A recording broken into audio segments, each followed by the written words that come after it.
if I'm going back, because what I talked to you about was after the farm incident. Now, I seen a female dogman outside stalking me from the farm for I don't know how long. I was in a mess after that. So I moved out the farm the day when I come back after seeing it. I went to my dad's for 24 hours. I came back and all the chickens had been slaughtered. It was a right mess. Chickens all over the wall, like they'd been smashed up against the wall and all that. So I moved back to my parents' house on that day. I was out all the time, and I'm not joking. It just doesn't matter how I felt. The worse I felt, the more I would go out in the outdoors. I wasn't really an indoor person. So I've gone to my dad's, and I was confined to the other small place. They live not too far away from this, about 20 minutes drive from the farm. So I'd gone to my dad's. Now, I'd lost my job not too long after this through having time off because I wasn't willing to go out. It was a shame. I spent about 2 months solid. I didn't go out at all, and it was crucifying me because, like I keep saying, I'm a big outdoors person.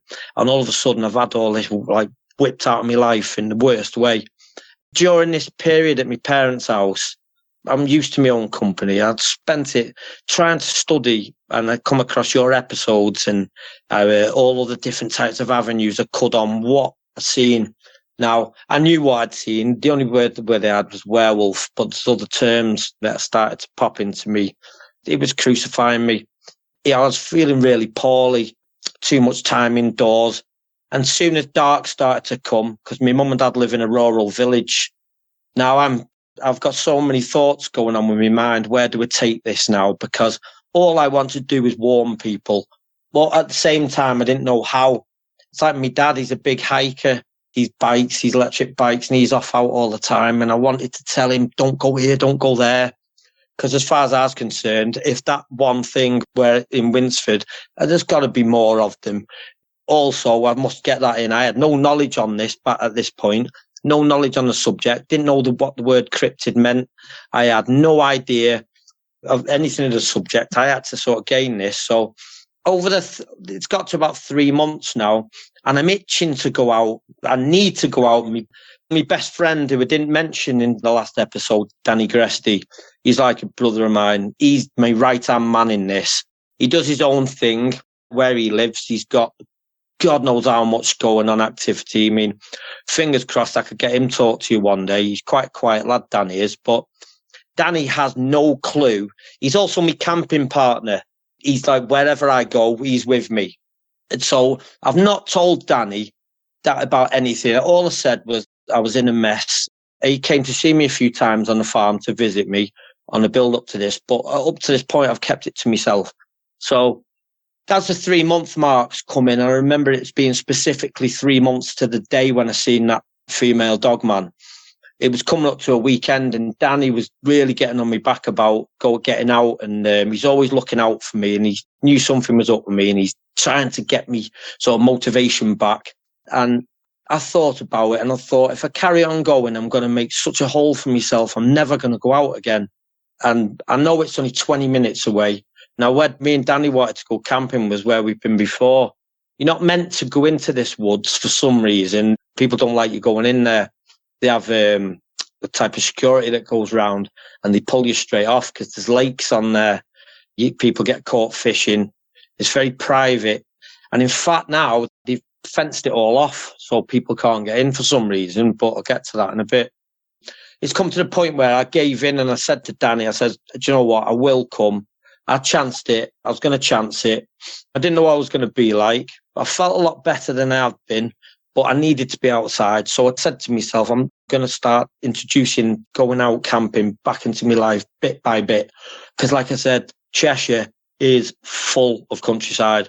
If I can't go out, going out on my bike, or if I can't go out with the friends, go for our walks and stuff, I'm knackered. So I decided to introduce it. From this day on, said to myself, I am going to put a bit of effort in now and to get in. So I've got thousands of pounds worth of camping equipment as well, and I needed to get out there. So this day, it was Saturday. So Danny lives in Winsford. He also lives not too far away from the farm that I lived on. So we've arranged to meet at the Nunsmere, it's called. It's about, say, It's in between me dad's and the farm, roughly. So say 10 miles away, I'd say, if that. So I've met Danny out with all the camping equipment, and we've got a lot to carry. So we've got to walk around a big lake, and then there's a massive woods, and we weren't particularly sure where we were going to camp. And it was Saturday, it was daytime, it was quite cold as well. So we've made a way, said see you to me dad. My dad knows roughly where we are. My dad's the only person. Me and Danny like to keep where we were going anonymous. We never like to tell anyone because we didn't want anybody turning up and ruining it. No offense to friends and that, but it could happen if too many people know where you're going. So we like to keep it a bit secret, and we always let someone know where we are in case of emergencies. And now that's me dad on this case. So we've got to Nunsmere. We've made our way through. Now, we've got a lot of luggage, so half an hour's gone, and we've drifted off into part of the woods that we haven't gone. And we seem to be circling ourselves and ending up back at the same place. And time's ticking on. So I've said to Danny, look, let's just plonk our stuff here and I have a short look, and then we'll pick the best of what we've got, and then we'll get set up. So there's a massive lake at Nunsmere. It's ancient, it is. It's got quite a bit of history and that to it. So we weren't too far away from that. Now I've plonked my stuff, and I wasn't too well. I should have added this at the beginning. I had a bad stomach. I was in knots. I'd gone through so many emotional ups and downs.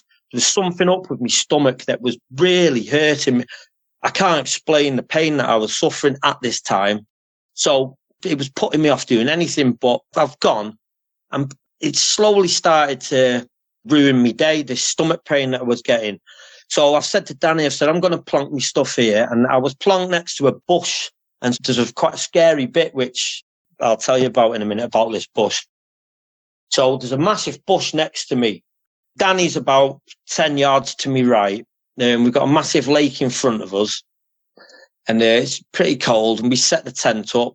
We've got all the stuff together, and we didn't bring any firewood. We forgot the firewood, but I was in a lot of stomach pain. Now, I haven't told Danny anything about the farm. Danny is oblivious of the subject on cryptids. He doesn't have a clue. He wouldn't have been interested if I'd told him.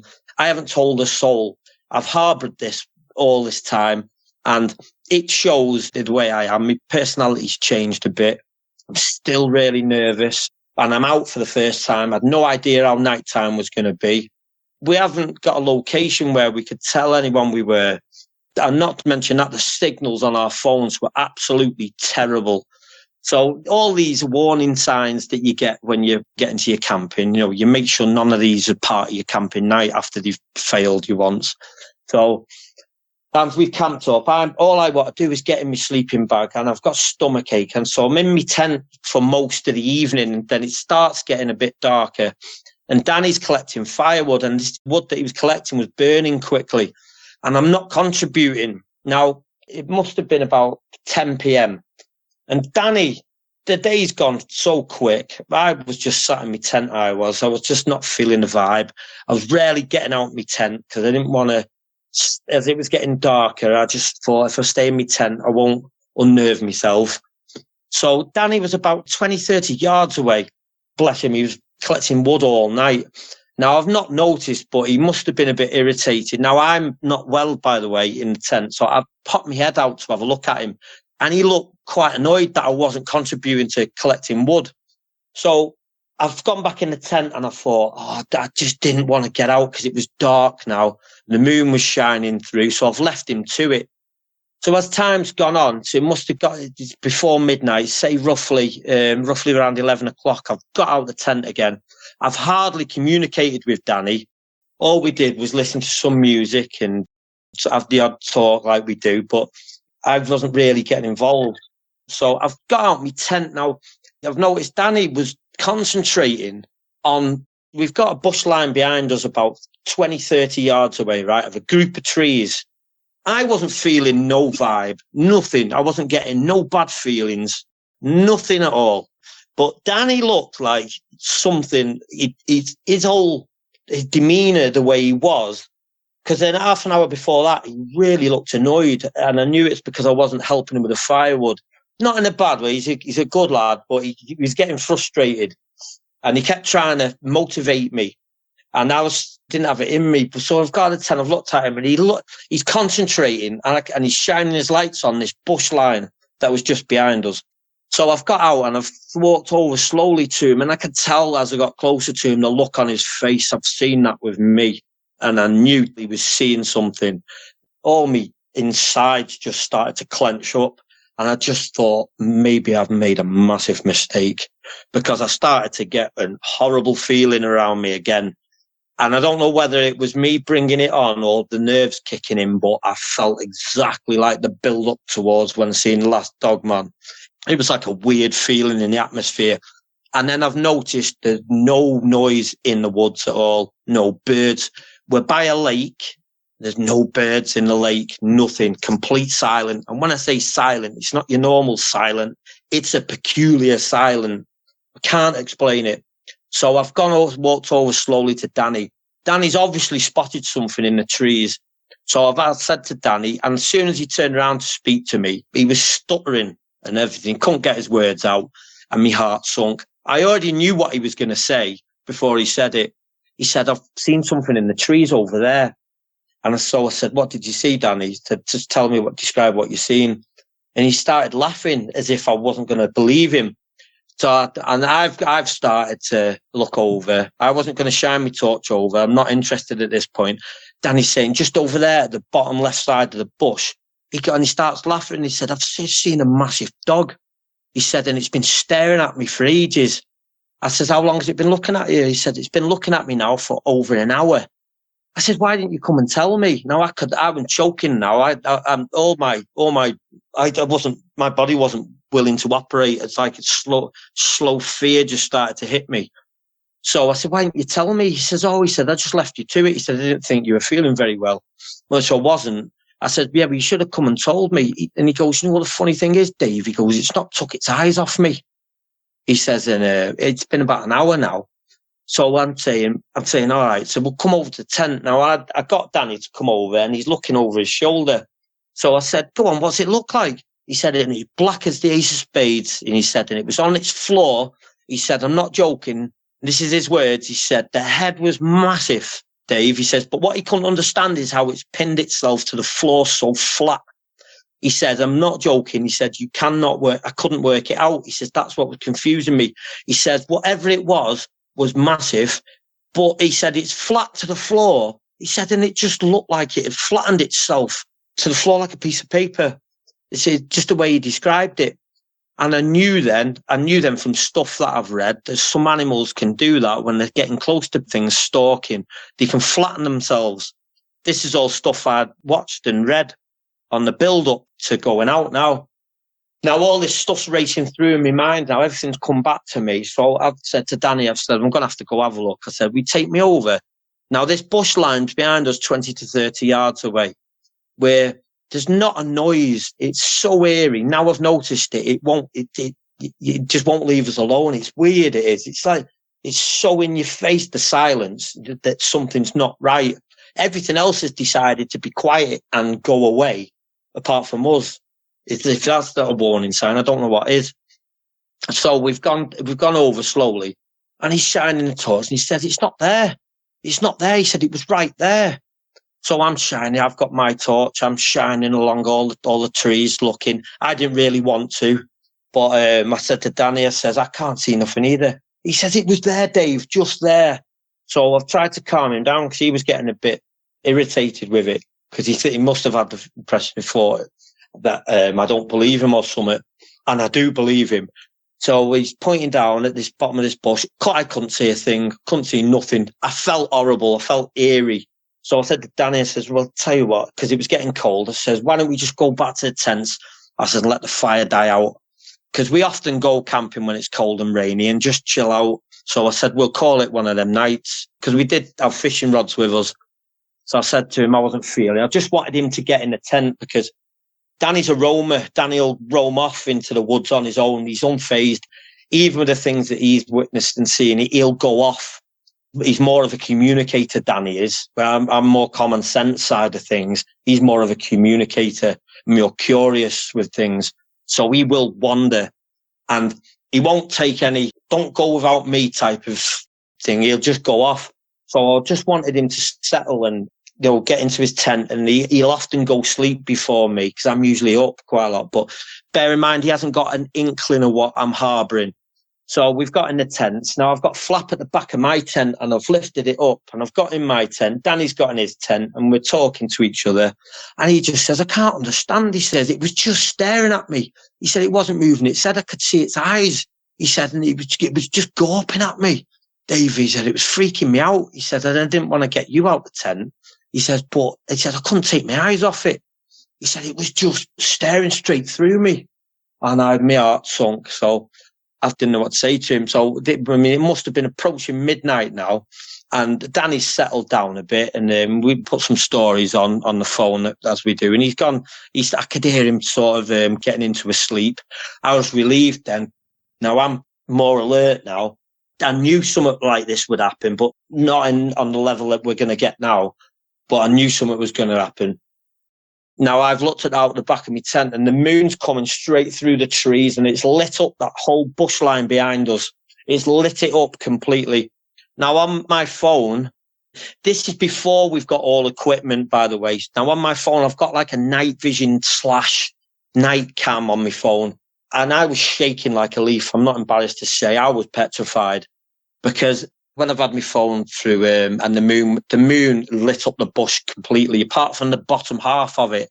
Now, I've noticed that the whole bush line was still, nothing, no weather, it's really cold. I've got Danny's fast asleep next to me, and I'm focusing on the trees behind us, and that's when I noticed what I can only describe.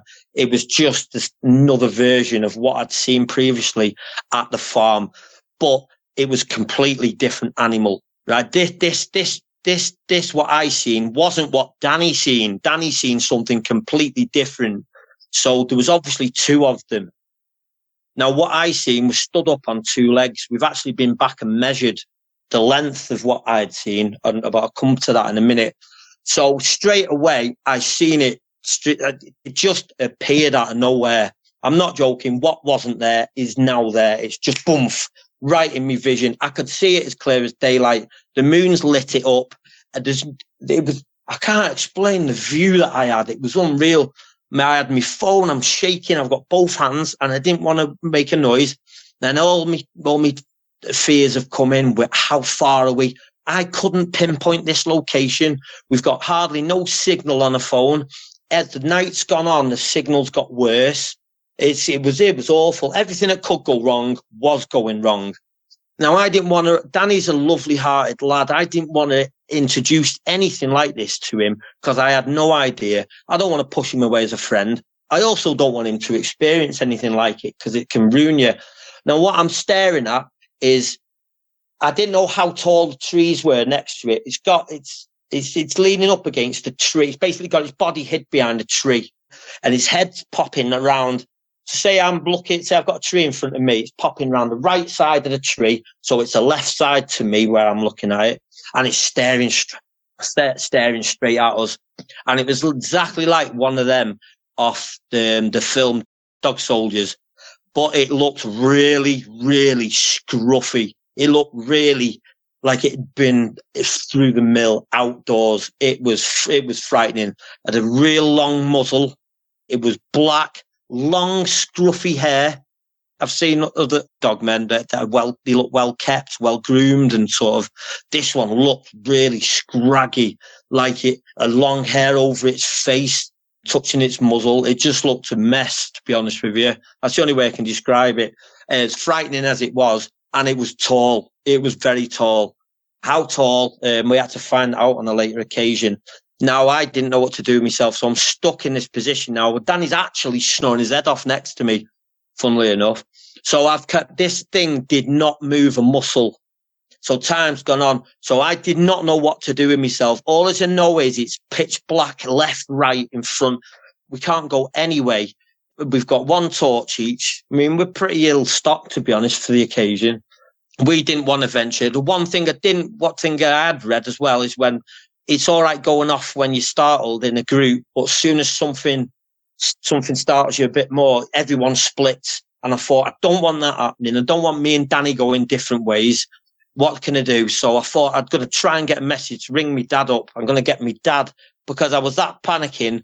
And the only thing I could call is the same thing as I had when I was at the farm. Should I call the police? It's the only logical thing that I could think of. So, I could not get a message through to my dad. Everything was being sent back to me, and my heart had sunk. And every time I went back to me flapping in the tent, this thing was staring. Now, I've got to go back a bit, Vic, because I forgot this. There's something important, which I later, in me investigating, what I found out was where Dogman can come from, is when I set my tent up next to this bush, because we have the fire in front of the tents, we have to make sure the bush is pushed back a bit. And as I've been pushing this bush back, I forgot to mention this, as I've been pushing this bush back, I sort of went through some soft ground with my foot. So as I've looked down and into the bush, I could see a massive hole in the ground, a hole literally going in the ground and under us. That's what it looked like. So I've said to Danny, I said, have you seen this? So all the ground near the bush was dead soft, easy to dig up, like it'd been covered about several times. Now, I had no idea what this could have been, even to this date. I mean, we've been back twice and the hole's still there, but it's got all the hallmarks for a den or some kind of lair. Definitely the size for it, because I've found these lairs before. I fell on two. I might tell you in a bit, but it's exactly the same. This was covered like someone had been covering it with loads of twigs and rubbish and stuff. But as soon as I was in the bush, I could see it. So go back to where I am now. I didn't put two and two together. So I possibly could have put my stuff next to a Dogman den. And that's the way I've looked at it from this moment on. Now I'm looking at this thing, and this thing did not look. It had its head down like its muzzle was on its chest, if you know what I mean, if you can imagine that. Didn't have its mouth open, had its muzzle down on its chest, but it didn't take its eyes off me. It didn't move its head at all, but it had its body completely round this tree. And all as I knew was, by the state of the trees and the bushes, it was tall. It was very tall, taller than the one on the farm, and a different kind. So I've sent about 16 messages to me dad. All as I said was to me dad, I says, could you please, I said, Dad, don't worry. I said, and the only thing I could think of that would get attention and help to us, if I called the police, that we're getting attacked by dangerous dogs. That's all I could think of. I couldn't word it. If I'd have said what I was seeing in a message to my dad had never spoke to me again for waking him up with such a message. He wouldn't have took it serious.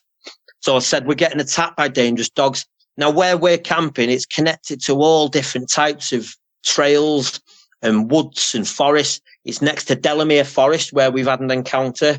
It's only 20-minute drive away from the farm, and it's right smack bang in the middle of all the trails that lead you to all the other places where, like Beeston Castle, Petfitton Castle, Bickerton, that's got a lot of werewolf history. They're all connected. So we're in the thick of it now, basically. So I've said to me dad, I said, we're getting attacked by two dogs. That's all I could say. Two dogs off the lead. I said, they've been circling us all night, Dad. I said, if you get this message, could you contact the police and say, I can't get a 999 out. Could you please give them our location? We've entered Nunsmere at the front gates, just up from where the hotel is. And I said, we're somewhere in the woods.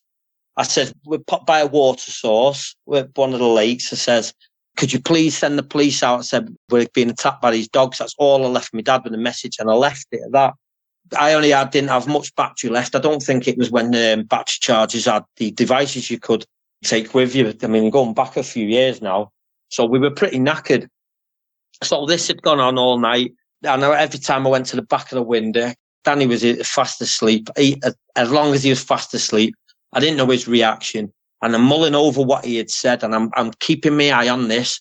The moon was still lit all the bush, and I could still see it. It just didn't move, and it concentrated on gawping at us all night, staring. Not a move on it. I could clearly see its face. And I've took pictures after picture. I've got cracking pictures. I've got pictures that I would never see the light of day for obvious reasons, and I've got pictures that I have shown. I'll send you a picture after this, Vic, see what you think of it, because it's with me night vision. Now, what I've picked up on this picture is there could have been three of them, because when I've got home later on, if I should tell you about this a bit later on, but when I've looked at the pictures later on, like the day after, there's a third one which is between the two, one where Danny's seen, and the one that Danny seen was on the left side of the bush at the very end. So you go 10 yards to the right, and that's where the one I've seen stood behind a tree. Now, in between that, there's a third one. So they're like in fighter formation, if you could say that. One, like the way they were positioned, it was quite eerie. Then again, that was a different animal altogether. The picture that I've got of that, its mouth gaping wide open, staring straight at us. And when I'm saying gaping wide open, its mouth is wide open. It wasn't snarling or making any nasty noises. It just a gaping mouth is all I can say. And it was massive, gigantic. Just that's the picture that I've got. But we didn't know this until the day after. So later on, my phone's picked some signal up at some point. I've not moved a muscle, and it's got through to my dad at some point early hours in the morning. My dad immediately, because my dad understands, he's contacted the police.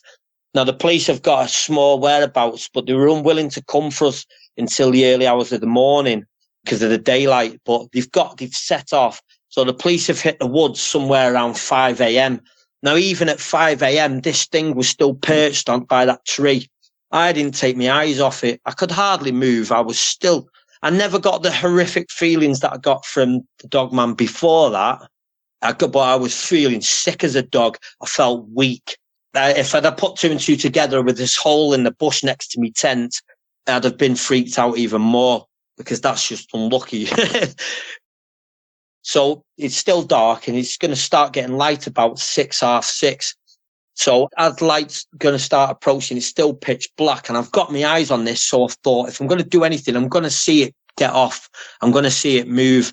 As I was sat on my hands, I couldn't record it anymore because I was absolutely freezing and I was shaking. It was just pointless. So I've got my eyes focused on it and I could hear dogs barking in the distance. And that was obviously the police coming to us.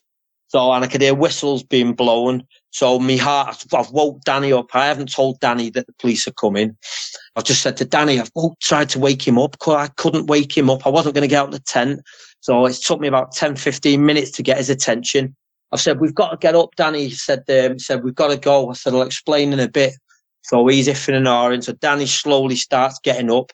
Light's starting to come through behind us. And as I've looked over to the tree, it completely vanished, gone. And I'd been watching this thing now all night, watching it, waiting for this opportunity. And it's disappeared, gone like a flash. The whole thing where I was looking is now, I can see through it. I can see the trees behind. It was quite frightening. And so we've sat there. So I've got out the tent then. I've got Danny out the tent. And I've said to myself that I've got to be honest with Danny now. I'm going to have to tell him about the farm. I'm going to have a good chat with him, a good sit down, a good chat, and tell him actually what's out there because we need to make a decision on this because I don't know whether this was pure luck or whether it's something to do with me or what. This is like 2 times now on the trot. So I don't know what's happening, but I seem to be attracting these things. And this seemed to happen more or less every time I went out from the farm. Every single time I went out, at some point something would happen. So the police have turned up. We could hear him. Me and Danny have took a slow walk and we've ended up getting right round the other side of the lake as the lights started to come in pretty rapid and we could hear them. There was 6 of them and we were pleased to meet them. And we just left it at that. We just said, now Danny still thinks that it's a dangerous dog off the lead. It's not, obviously. So we said to the police, and they were really welcome and gave us a cup of tea and everything. And we were fine from then on and we got all the stuff. They came back with us, helped us get stuff together. And we were going on about, and this is where I started to Google a lot of the cattle that had been attacked. And this is what opened that door because the copper was saying, we have lots of trouble with animals getting attacked on farms. So I was intrigued by this and I asked him, not at that moment because I was still in a bit of a mess, but I asked the same officer just before we left when we were getting in the car, what do you mean? What animals? He said, we've had cows with the underbellies ripped off. Some things like pulling the udders completely off the animal and letting the cows bleeding out. Sheep that are getting the throats ripped out and all sorts. And it's all getting blamed on dangerous dogs off the lead, particular types. Although no particular dog has been caught for the offence itself, that's where the fingers are getting pointed. Now, that's when I started to think something else. This is where my studying started to go. So we got to the road and I said to Danny, I said, me and you were going to have a chat. I says, we can bring my dad now. So my dad picked us up. He got his taxi to pick him up. Danny had gone home. I had gone home. I was nowhere near as in a mess like I was last time because I didn't have that thing that hit me in the chest. But I was still in a mess. And I thought, here we go. Why has this happened again? I felt unlucky, but fortunate for some reason because I'm back home. I needed to find out a bit more about this. All I know is I needed to make a decision what I want to do with this. Do I turn this into some type of work and start getting stuck in and start revising, start really, because I am curious now. And I'm not joking. This is like on my doorstep. I don't know why this part of my life has introduced this into me. I've got ideas, but I don't know. I said to Danny, I'm going to come over to yours the day after. I want a good chat with you. So I arranged to see Danny the day after. Oh, I've met up with Danny. I think we met on bikes. I'm not too sure. We went out on a bike ride and sat down. I told him all about the farm. I said to him, I told him about Nunsmere, and that's why I got him in the tent quick. I don't think he was too happy with me calling the night because he was in a bit of a mood to do it when I put him in the tent early, but now he understands. And thank God he was fascinated, absolutely fascinated with what I told him. And from that moment on, we partnered up and we turned it into a bit of a part of our lives. Danny's thriving with what he does and me the same. And I do my thing, he does his. And that's how it's been from then on, Vic. Danny has got a lot to talk about, and I really wish you'd come on your show and talk to you because he does a lot around the local areas, around where he lives and by the farm area where I first seen the Dogman. But he's got lots to tell, Danny. The next time we went out, me and Danny, now we're both into it, and all we're doing is when we're going out now is we get more tackle together.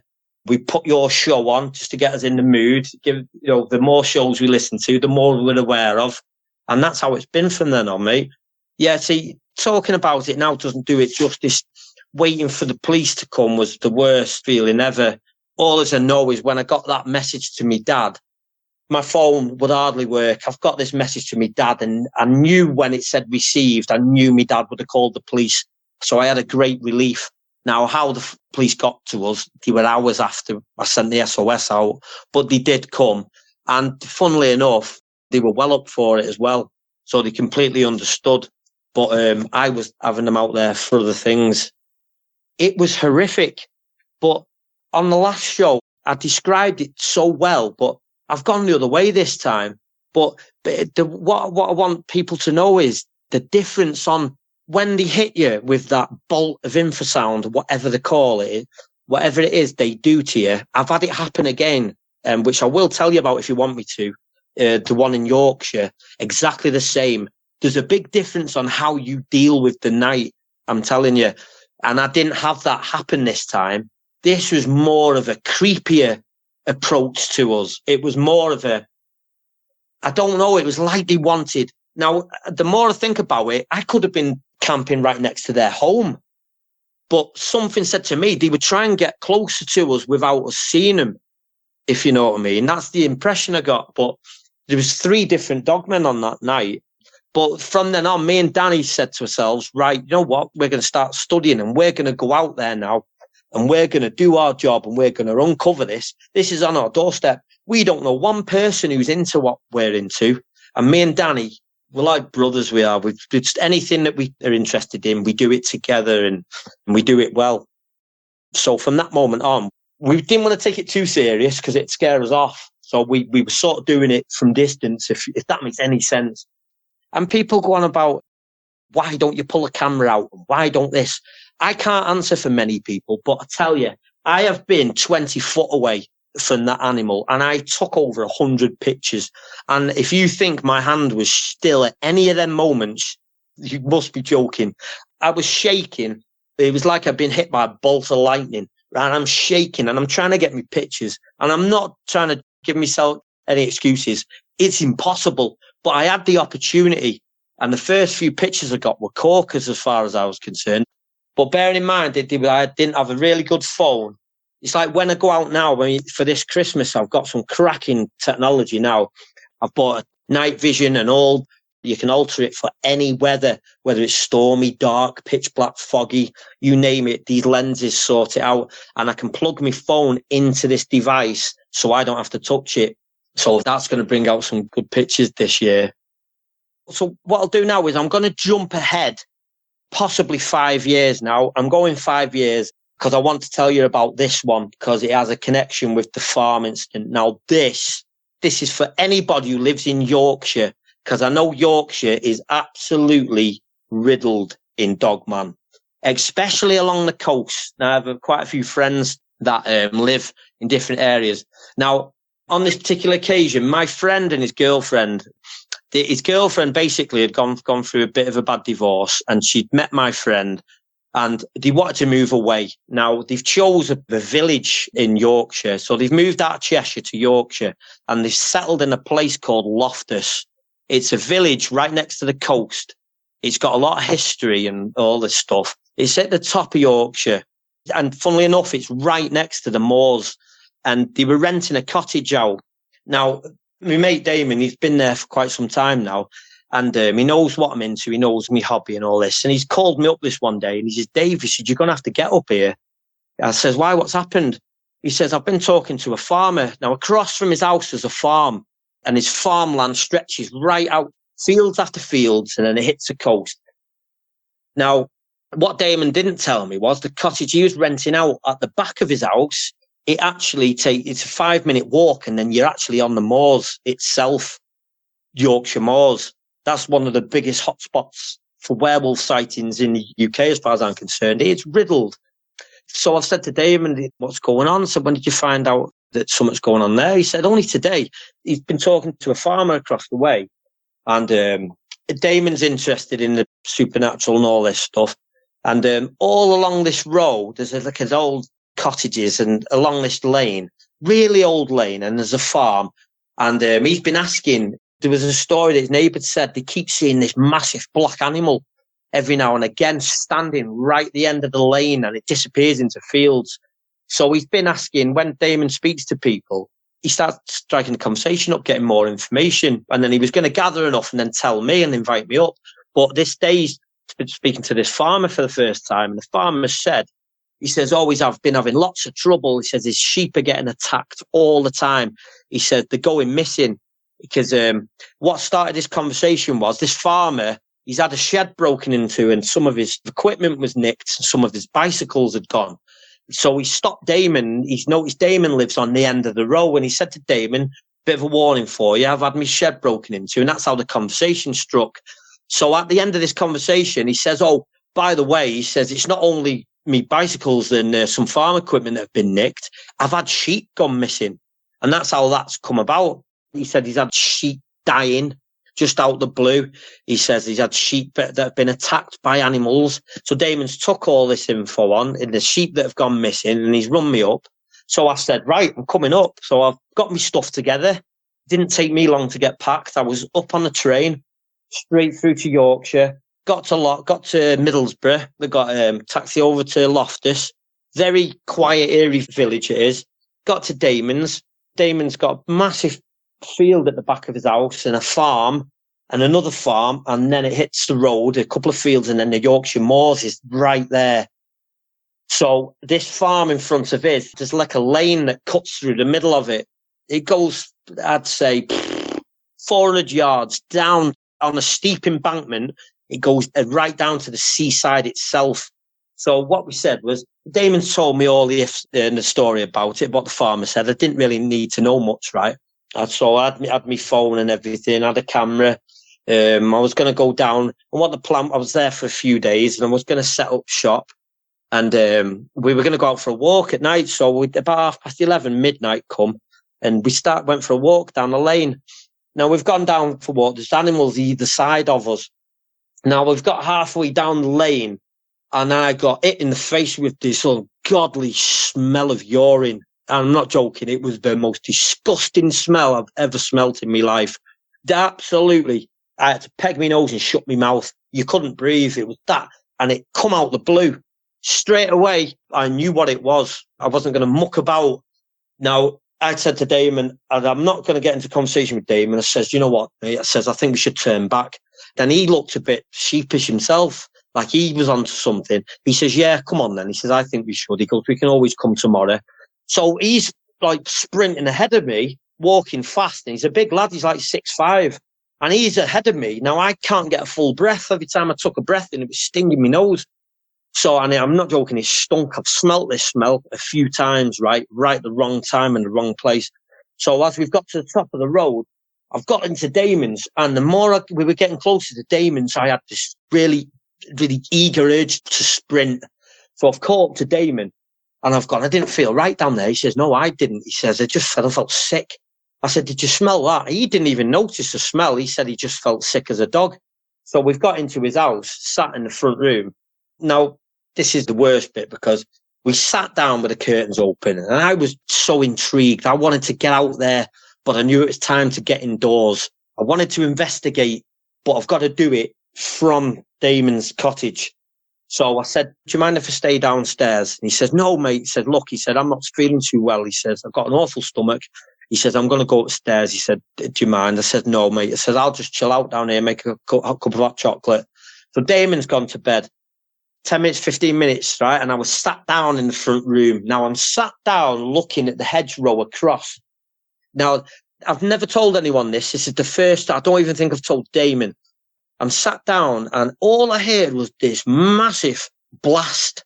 The only way I could describe it was something has just ran past the house at such a speed.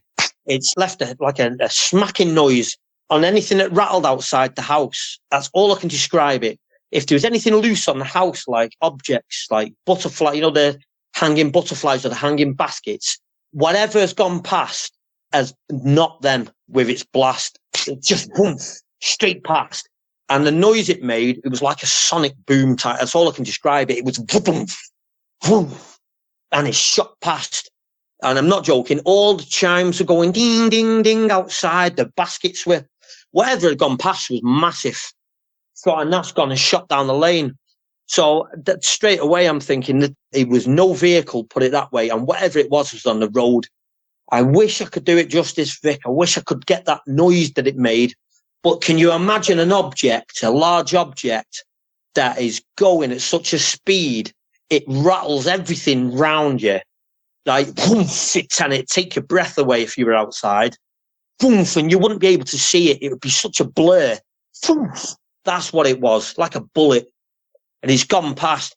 Anyway, so I was more intrigued now, and I'm sort of stood up, and I've gone to check the front door. I've locked the front door, but to check the front door was locked it, made sure it was locked again, shut the other door. I've gone into the front room. I've looked to the right.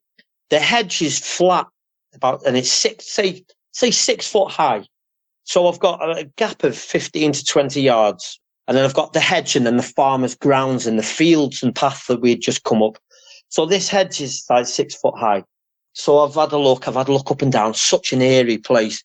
I've turned around, can't remember what I was doing, but I've done something, whether I went in the kitchen or not, checked the back door, I can't remember. Then I've come back in the front room, and I've gone back in the front room, and I've looked at the hedge again, and I've noticed to me right, the hedge has got a lump in it on the right-hand side, just by the gate.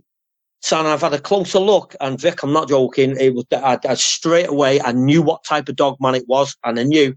And I've got to get this description right, because you need to know, because this is a cloaking device in its element. So whatever it was, when I first glanced over, it didn't take me long before I found out what actually Dogman it was.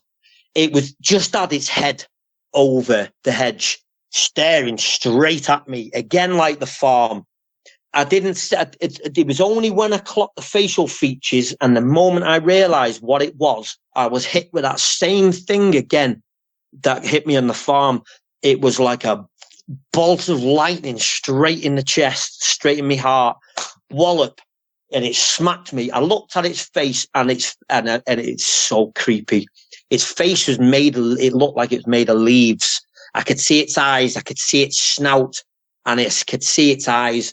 and it looked evil. And it was the hyena type Dogman, if you've ever seen. But the moment I clapped its eyes, exactly like the Dogman on the farm, the moment my eyes met its eyes, and it was staring straight at me.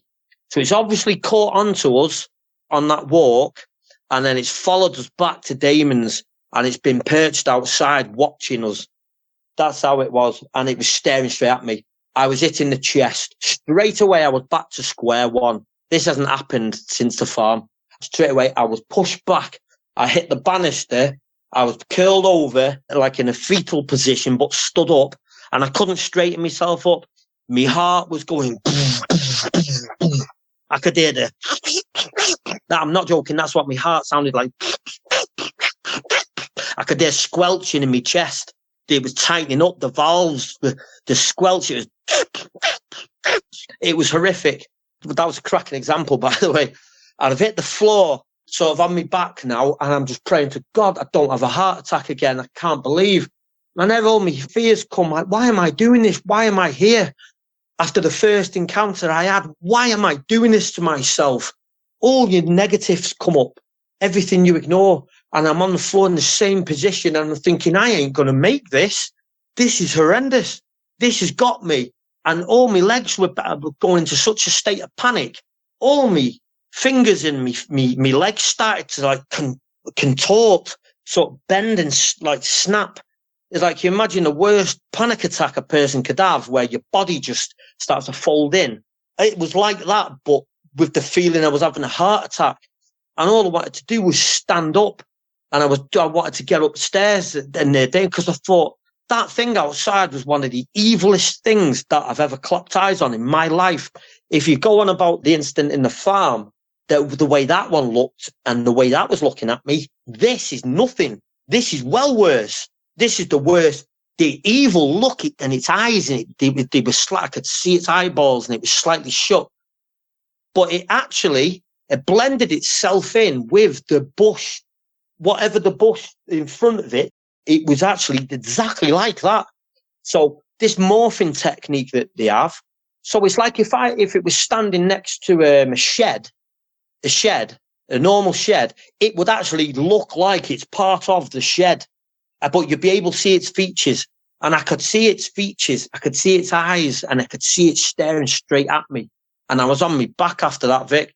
And I'm not joking, I was there for about an hour and a half, and I didn't move. And even when I got me functions back, I mean, I've been there before, and I just reckon if I was in an ill state, or I was in some way in some kind of poorly state, I don't know what, but I know that if I gave it another inch, I don't think I'd have managed to stop myself from having a full-on heart attack or seizure or some kind of horrific thing to my body, because I was counting I was saying goodbye to my family as I was on that floor, as my arms started to curl up.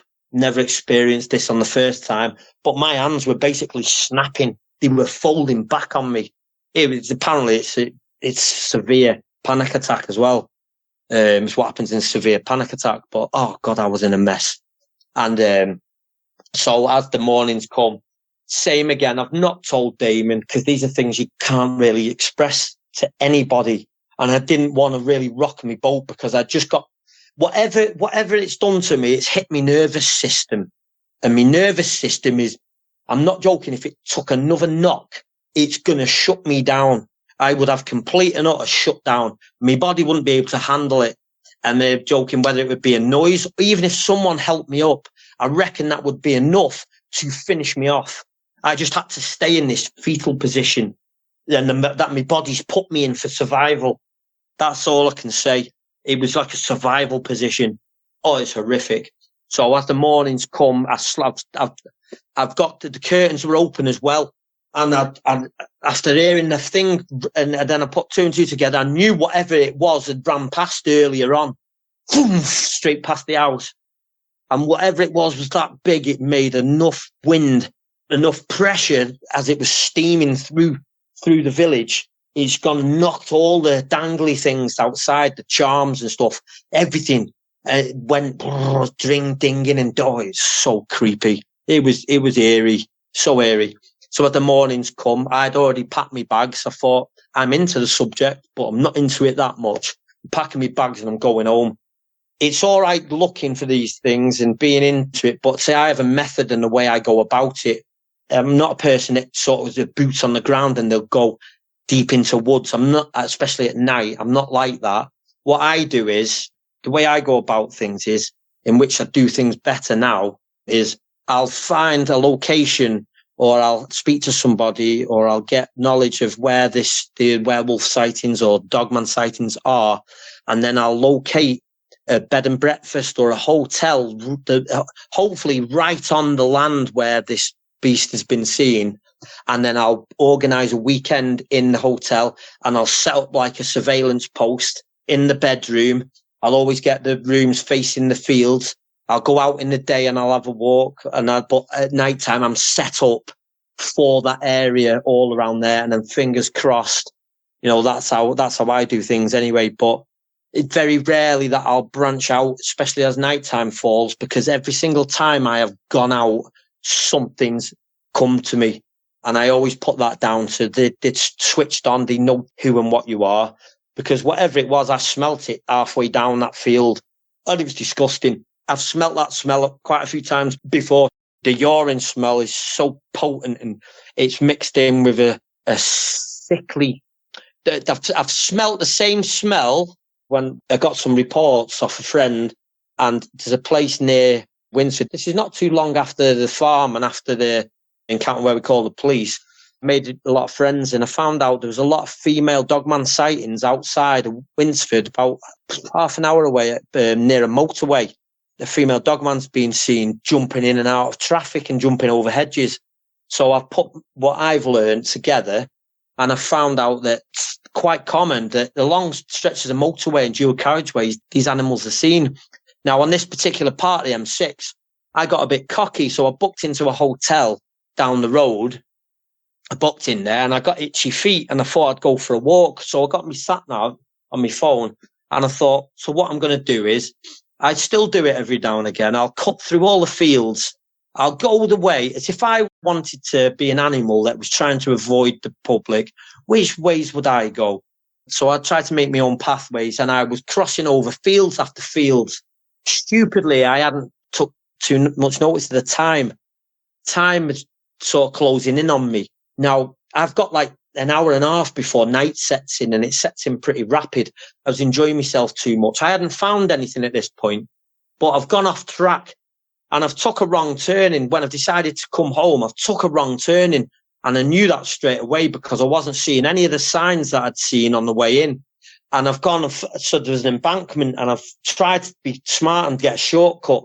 The motorway's right next to me. And I've gone down an embankment and I've sort of lost my footing and I've skidded down this embankment into what I can only describe as a swampy area. I don't know where the fluid comes from to make these places. It's that putrid. You'd find pigs would be happy in there, just about. And I've sort of skidded to the bottom. And as I've got to the bottom, I've smelt that smell of dog urine at the same time. So, and I've put my foot in this swamp. And then I've turned around and looked behind me and I've seen two massive holes that were burrowed into the ground. And it looks to me like something had made, like a badger had made these holes. Then something's overtook this as a home, made it a lot more adaptable for them. So basically what was for something, it isn't now, it's for something else. And it's the hole was massive. There's like a walkway into it as far as I was concerned. And there's two of them right next to each other. And they stunk, absolute stunk of dog urine. It was most disgusting. And the feeling of death that I got when I hit the floor there was something else. I've got myself together and I couldn't get up the embankment. I've noticed as I was climbing up the embankment, all the trees around me, every single one of them was clawed, scratch marked. And I'm not joking, hand on heart, this is genuine. They had all been torn chunks out of. Now, I've seen this before. It looks like something's been sharpening its nails on the trunks. That's the only way I can describe it. And it's right next to where these holes were, right next to this swampy putrid. The only man-made thing I could see was a blue barrel that was in. It's only a small swamp, I'd say about a large swimming pool. but it was old. You could tell it's been there for years and years. And these two holes were right next to it, but in the embankment, not going underground. They were in the embankment. Now, as I've tried to climb, I've had a look, but I knew what I just fell into. I'm trying to climb back up where I'd just come from. And as I've been climbing up, I've noticed all the trees were damaged on my left, on my right. They were all pulled apart. All the branches were off. All the scrape marks on the, I've seen them many times. I managed to get to the top. And then I thought to myself, it is getting dark as well.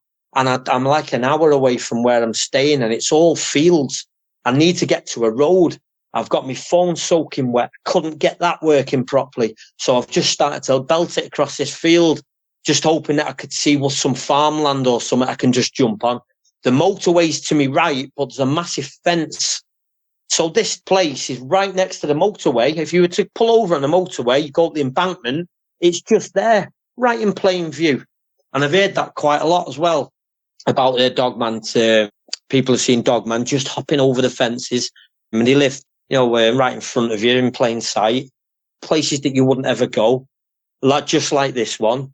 And I've never, ever, ever gone. Tell a lie, I did go back in car on the outskirts, but I've never gone back to that place.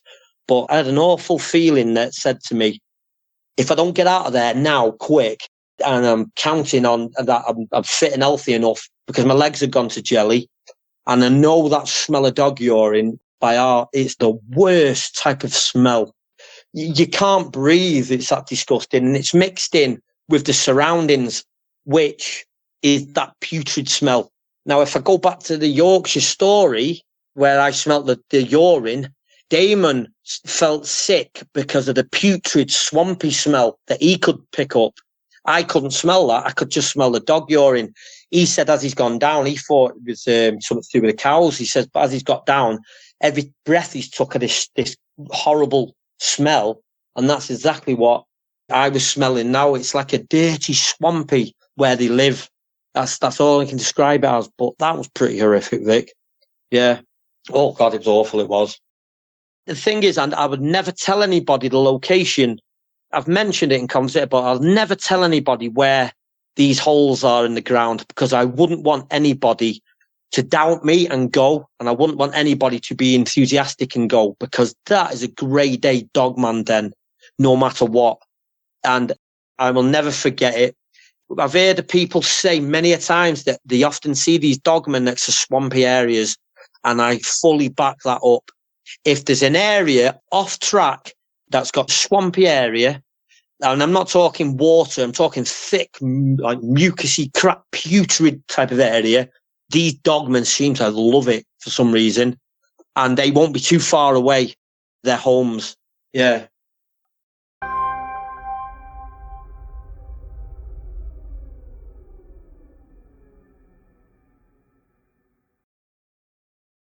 The day before this happened was the day of the wedding that we went over to be a part of, I suppose. Fellow that was getting married, his name was Radoslav. We called him Rado.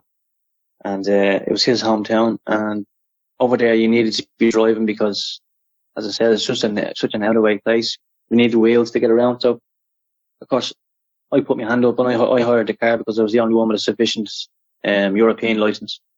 And, of course, we drove to the chapel, and over there they have a two chapel wedding. Well, one's the wedding and then the next one's kind of a blessing.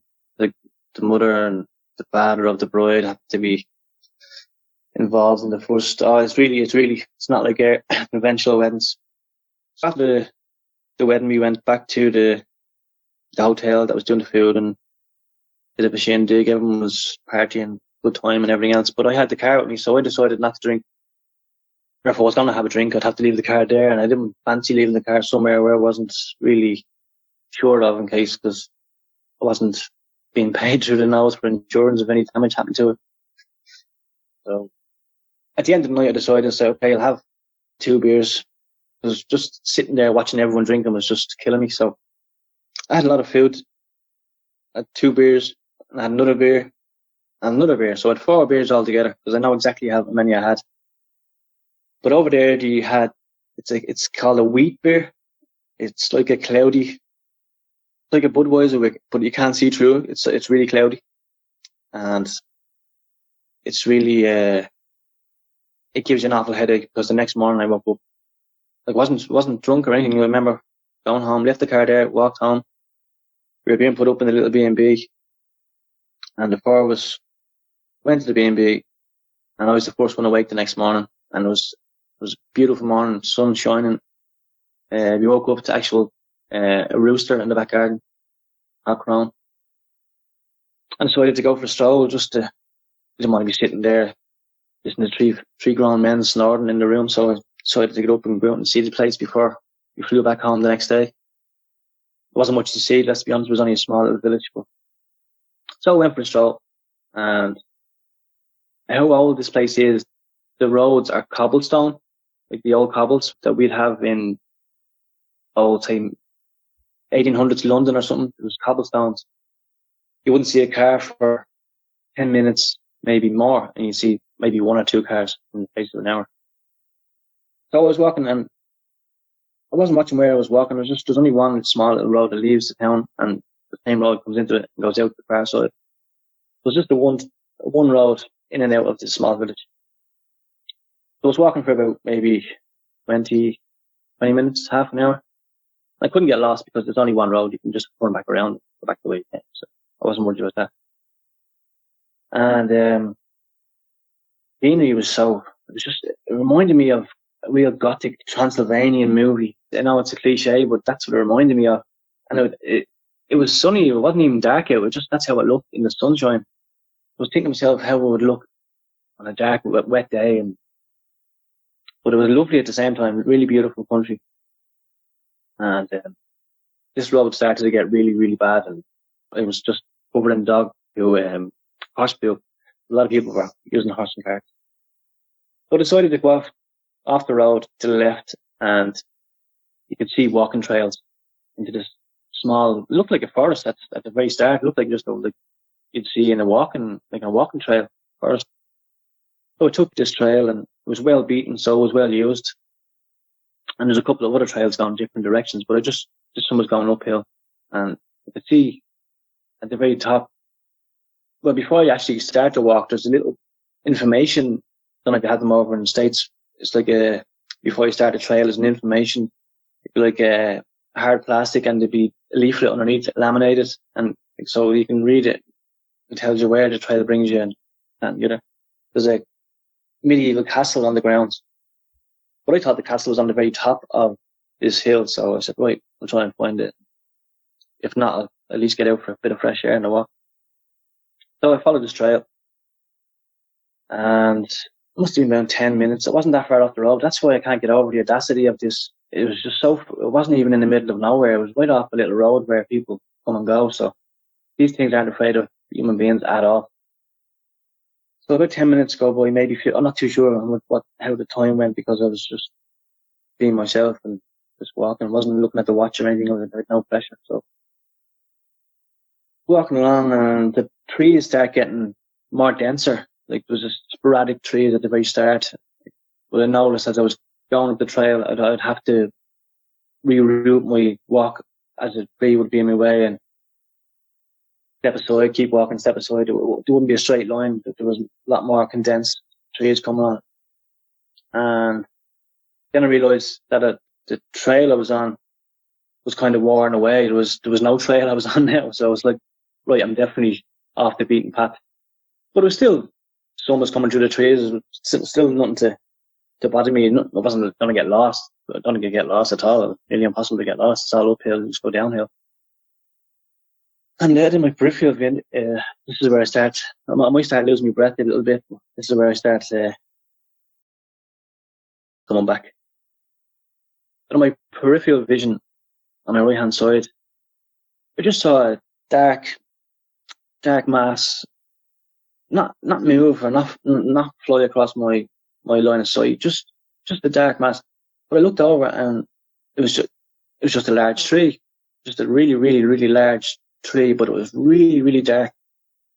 And I'll never forget the mushrooms growing off it. The mushrooms were just so big, and they were like, I never seen mushrooms as big in my life growing off the side of this black tree.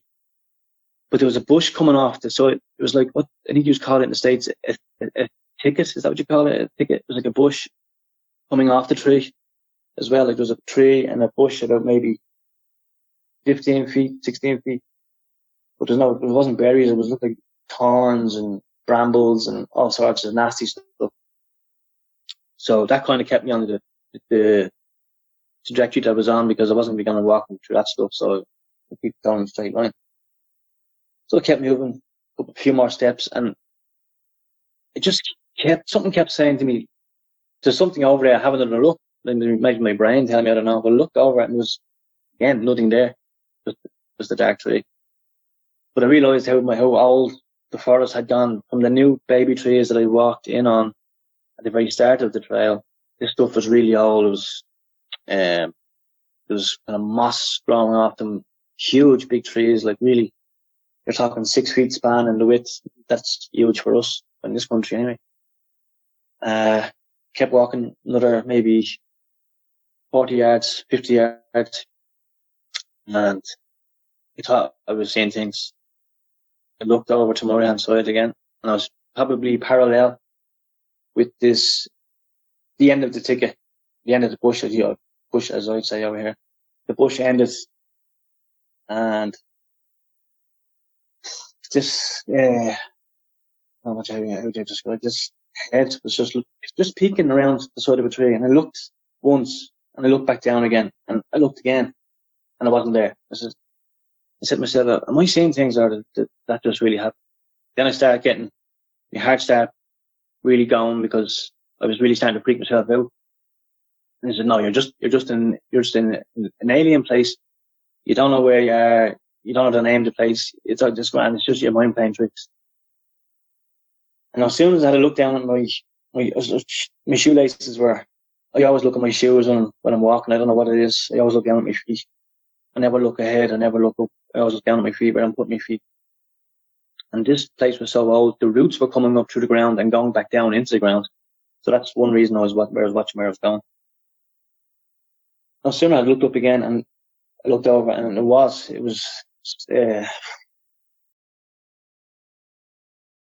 the Dogman sticking his head around the side of the tree. And I didn't know, at this stage in the game, I didn't know what Dogman was. But the first thing that came into my head was, that's a werewolf. If you look at the TV perceptions of werewolves, that's what I was seeing. At first, it just stuck his head around the tree, and it had this look of disdain, where I shouldn't be here, or as if I'm walking in on something I shouldn't see. That's the feeling I got. And it moved in a flash that it was so super. And I'm not going to use this word, but I know I shouldn't really use it. It's so supernatural how fast he can move, because it moved from the tree or the bush, the tree that was standing behind, to the tree in front of me without me even seeing its body. It was like a flash, and it was right in front of me. I can't tell you what that body looked like until it got to the tree in front of me. That's how fast it moved. And that's when it showed more of itself to me, and I just couldn't believe what I was seeing. It was, the ears were like, it was like none of these fighting dogs. I don't know what are they, pit bulls or mastiffs. I'm not too sure, but it had the ears. Do you ever see when they're cropped? When you put their ears, they were like that. They were sticking up really as if they didn't need any kind of. You see some dogs when they raise their ears and then they lower their ears. This thing had his ears up all the time, as if they were on stencils. They didn't need any muscles to stick them up. And then he had these other things coming through their ears. It was like little tufts, like a little 3-leaf clover tuft of hair extending off them, and it had a face like, I'm not going to say like an Alsatian. I had a snout like an Alsatian, but it was much, or a muzzle, as they say, but it was much shorter and stumpier, maybe like a hyena. But its head was massive. It was the size of, it must be the size of my coffee table here. The head and the width, it was about maybe 3 feet. 3 feet, 2 feet, maybe. Like a giant beach ball head, but it wasn't circular. It was triangular in shape, The snout had grey or silver, short hairs going from the nose back to the cheeks, where the cheeks would be. Yeah, the top of the cheeks. But it would change colour from grey into a brownish black. It had eyes that were like an emerald kind of sky blue. In the sky blue kind of, but they weren't all blue. It had a real black piercing pupil. It had like a rump at the back of its head that was like a giant, as if it had a hoodie on, but it had the hoodie tucked in at the back of its neck. It was like a huge big muscle at the back of its head. And then it totally showed me its whole self. It took one step out and looked at me as if, and when he stepped out and I looked at him from the waist up, because I didn't want to take my eyes off the actual parts that were moving, as in his head. He gave me this kind of look as if, it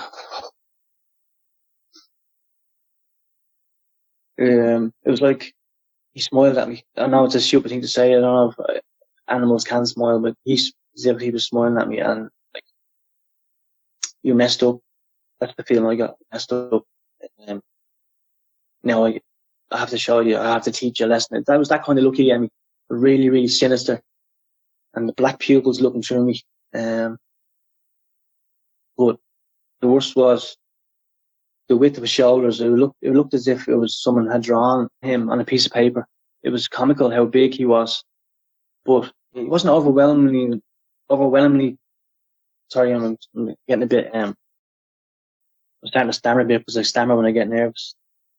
He wasn't overwhelmingly big, as in height. He must have been 6'6", maybe pushing 7 feet. He wouldn't be huge, but the shoulders were just unbelievable. He looked as if someone had just drawn them on. They looked comical. I don't know how this guy moved around, or if you call him a guy, whatever he is. Maybe he got through doorways. That's how wide he was. He'd get trapped going through a door. But he tapered down so quickly into his waist. His waist must have been, he was thinner than my waist. Yeah, he'd probably be thinner than my waist. He'd tapered down from 3.5 feet wide at the top, straight down into maybe 2-4 inch waist. It was crazy how he looked. But he had a 12-pack muscles in his stomach.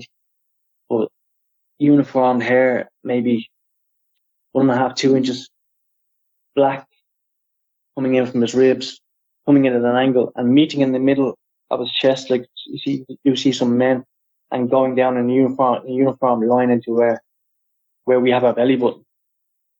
Well, he didn't have a belly button. I didn't see any belly button. Like, he was just covered in uniformed hair to this belly button area. And he was a male. 100% he was a male because he was all there to show. But his hands and his arms were just, they were built for visceral tearing, and you could see how his hands were ready. They were just killing machines. It would make Freddy Krueger look like a beast on a Sunday. That's how this chap's hands. They were like giant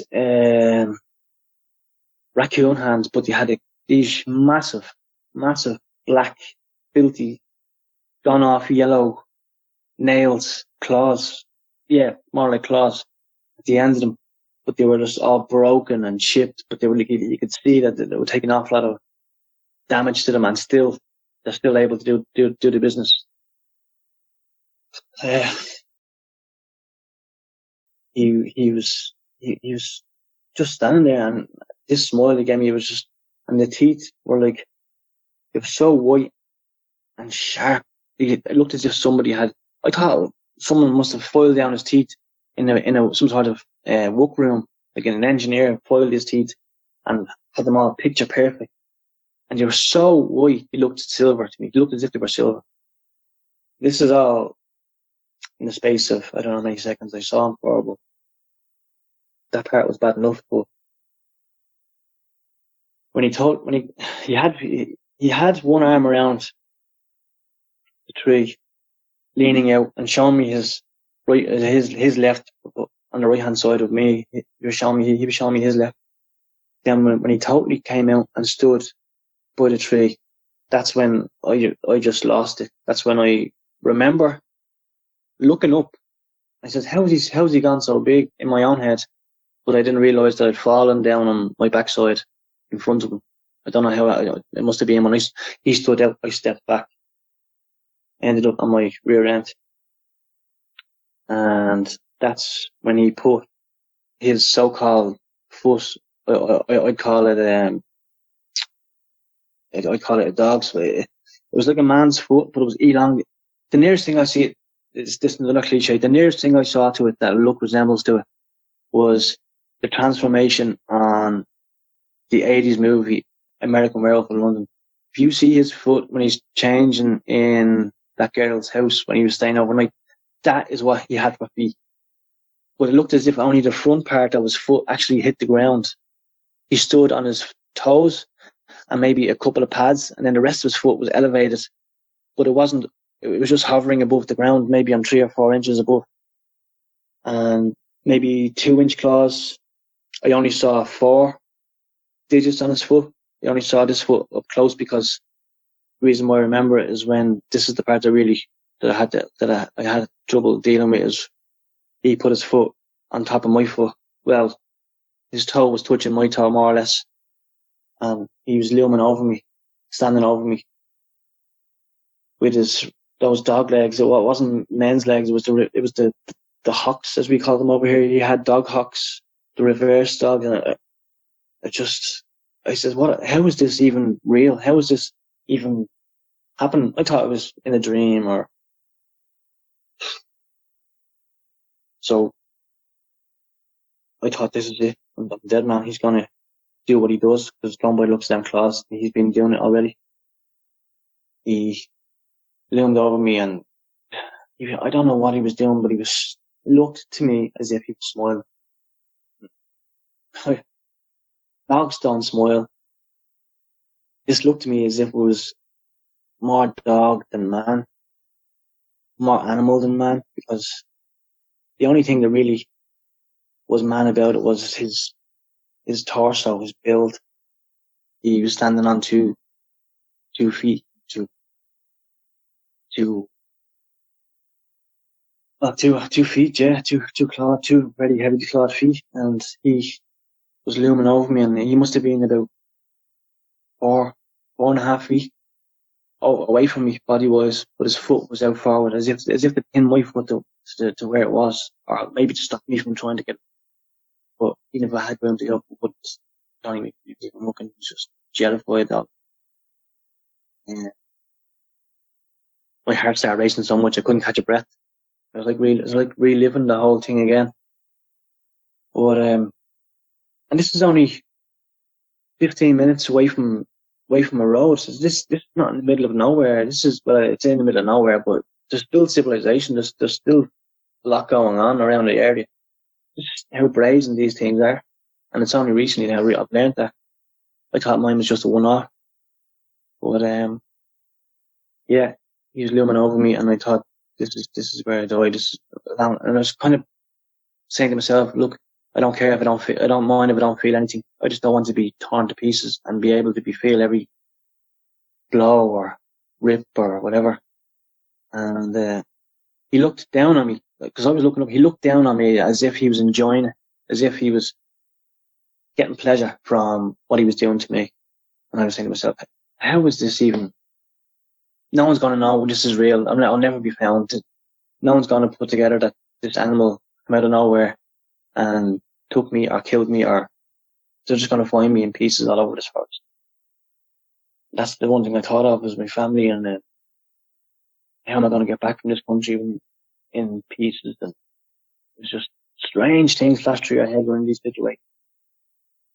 And I remember closing my eyes, and he looked as if he was gearing up to have a swing, to let one rip, let one fly, as we say, let one fly. As in, give me a bang of his hand with all these claws in it.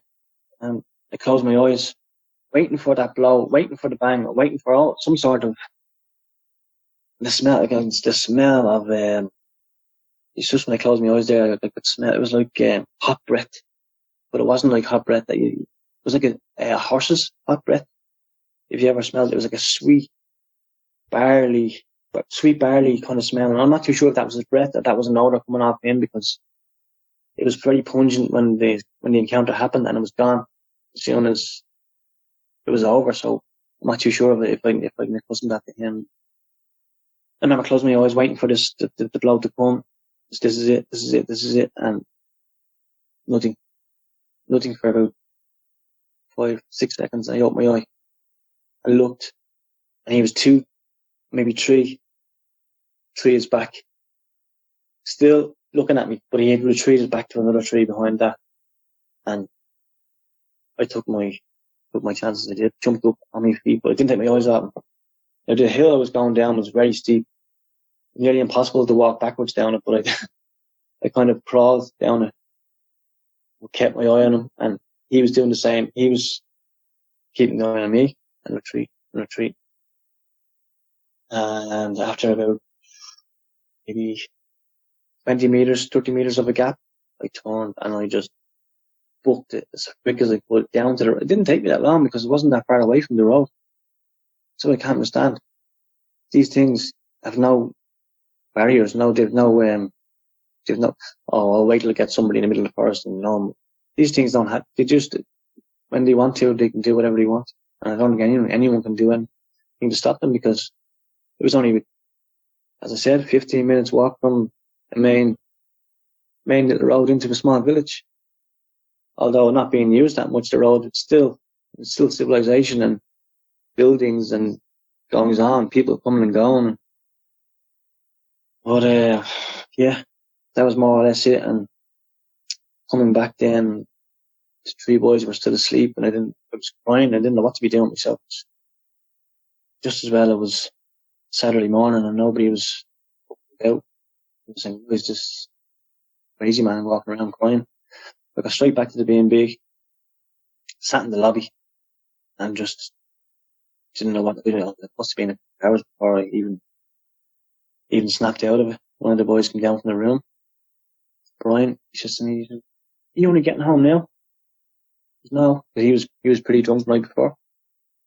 He said, "No, I came back with you last night." He says, "Where were you?" I says, "Ah, out for a walk." And he goes, "You look like," the rest of it. I won't say any bad words on this. He says, "You look like blah blah. You need to go and have a shower." I didn't know at the time that I'd urinated all over myself, but listening to some of the stories on your podcast, I'm not too ashamed to join that club, because I don't know it's a normal version. But then coming back to Ireland, then I just didn't know how to handle it or what to do with it, where to put it. How do you put that into a box? Like, how do you deal with that? Whatever with the States, it's kind of known, Sasquatch, Dogman, blah. It's kind of has a following over your country, but over here it's like people think, "What are you talking about?" And people I've told a couple of close people that I thought I could really trust. And one kind of laughed, and it's hurtful when someone laughs at you when you're opening up, telling them something seriously that's bothering you, it's getting to you. And someone laughed, and I learned then really quick not to say anything, just to try and put it past, or put it somewhere and just lock it away and not say anything. But that doesn't work, as I said. We've been talking to Vic back in 2015, once or twice since then. And this is the only time where I could really get it together, just to give a full recount of what happened, because the first time I tried to tell him, I couldn't get halfway through it. And he's so good in the healing process, to thank him for. But it's an ongoing thing. It's no way, it's not as if I can have a group over here in Ireland where we can get together once a week and talk about our encounters, because nobody in this country has anything like that. We don't have anything like that. I don't think we have any people close by, or people who can WhatsApp or text or give a quick ring to and talk to about it, because just simply don't exist. So that's about it, more or less.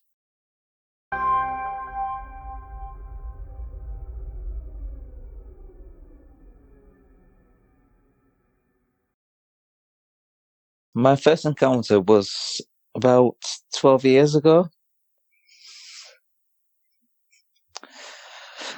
I was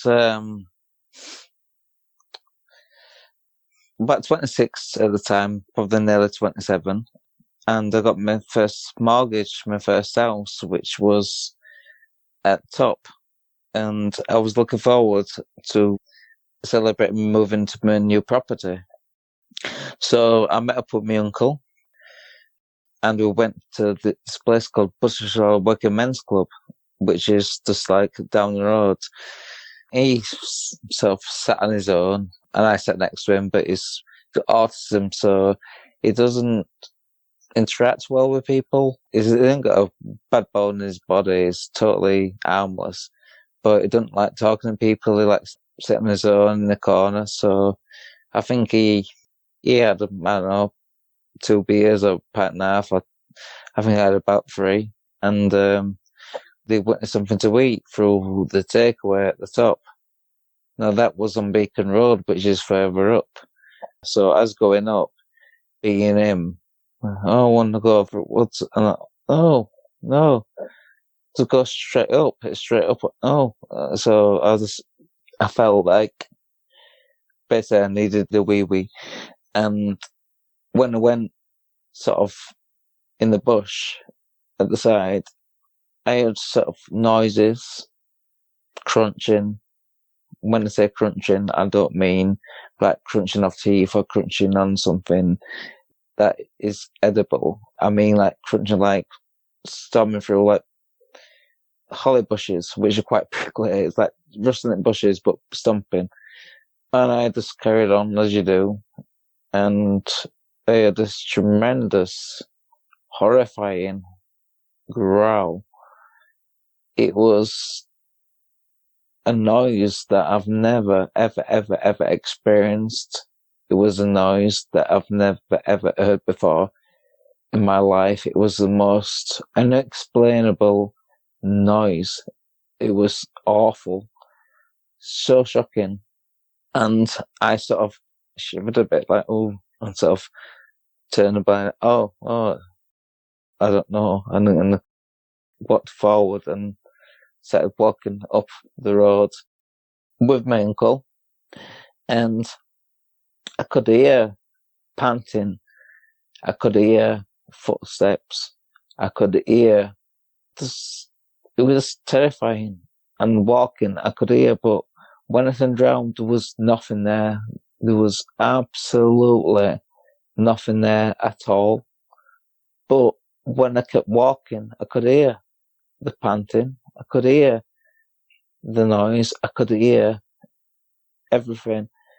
And I felt like running and asking him and saying, come on, let's run. But then I understood that if you run, a dog will chase you, to the point that when we got to the edge of the park, Whipsy Park, as he slowed down and I turned around to talk to him at the back, the shimmy of the light was shining, and I saw a reflection of 2 eyes. It was absolutely, and I knew to calm him down. We just kept walking, and he was trying to make out that he didn't like to believe things. He didn't like it, and he knew that I was worried at the time. But yeah, we never got his takeaway. I made sure he come back and straight on Beacon Road, straight to top of St Enoch's to the new flat at 26 St Enoch's Road. But he never stayed, and normally he always walks home. But that night he got a taxi home. To this day, it's never been right. But yeah, that was him. I'd be more than happy to come forward and tell you how scared he actually felt. He knows what he's saying, he knows what he saw, and he knows exactly what was experienced. And to me, that was like years ago. And thinking about that, you think, who's going to believe it? You know, you think it could be this. What a wild dog! It could have been anything. Who's going to believe you? What are you going to do? You're in dog pound, but if you don't have dog pound around here, it's just the police and they're like dog people in. But what they're going to do, we'll go around the park looking for this creature or animal or beast. No, they don't work like that around here.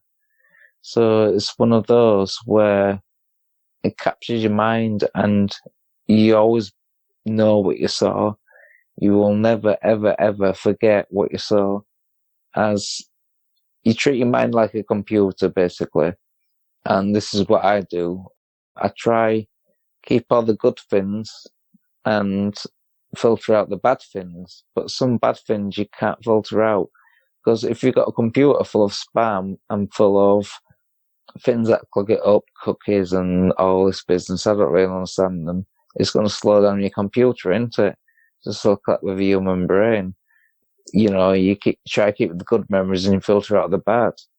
But in this experience, I couldn't. No, I couldn't. And it stuck with me for a while.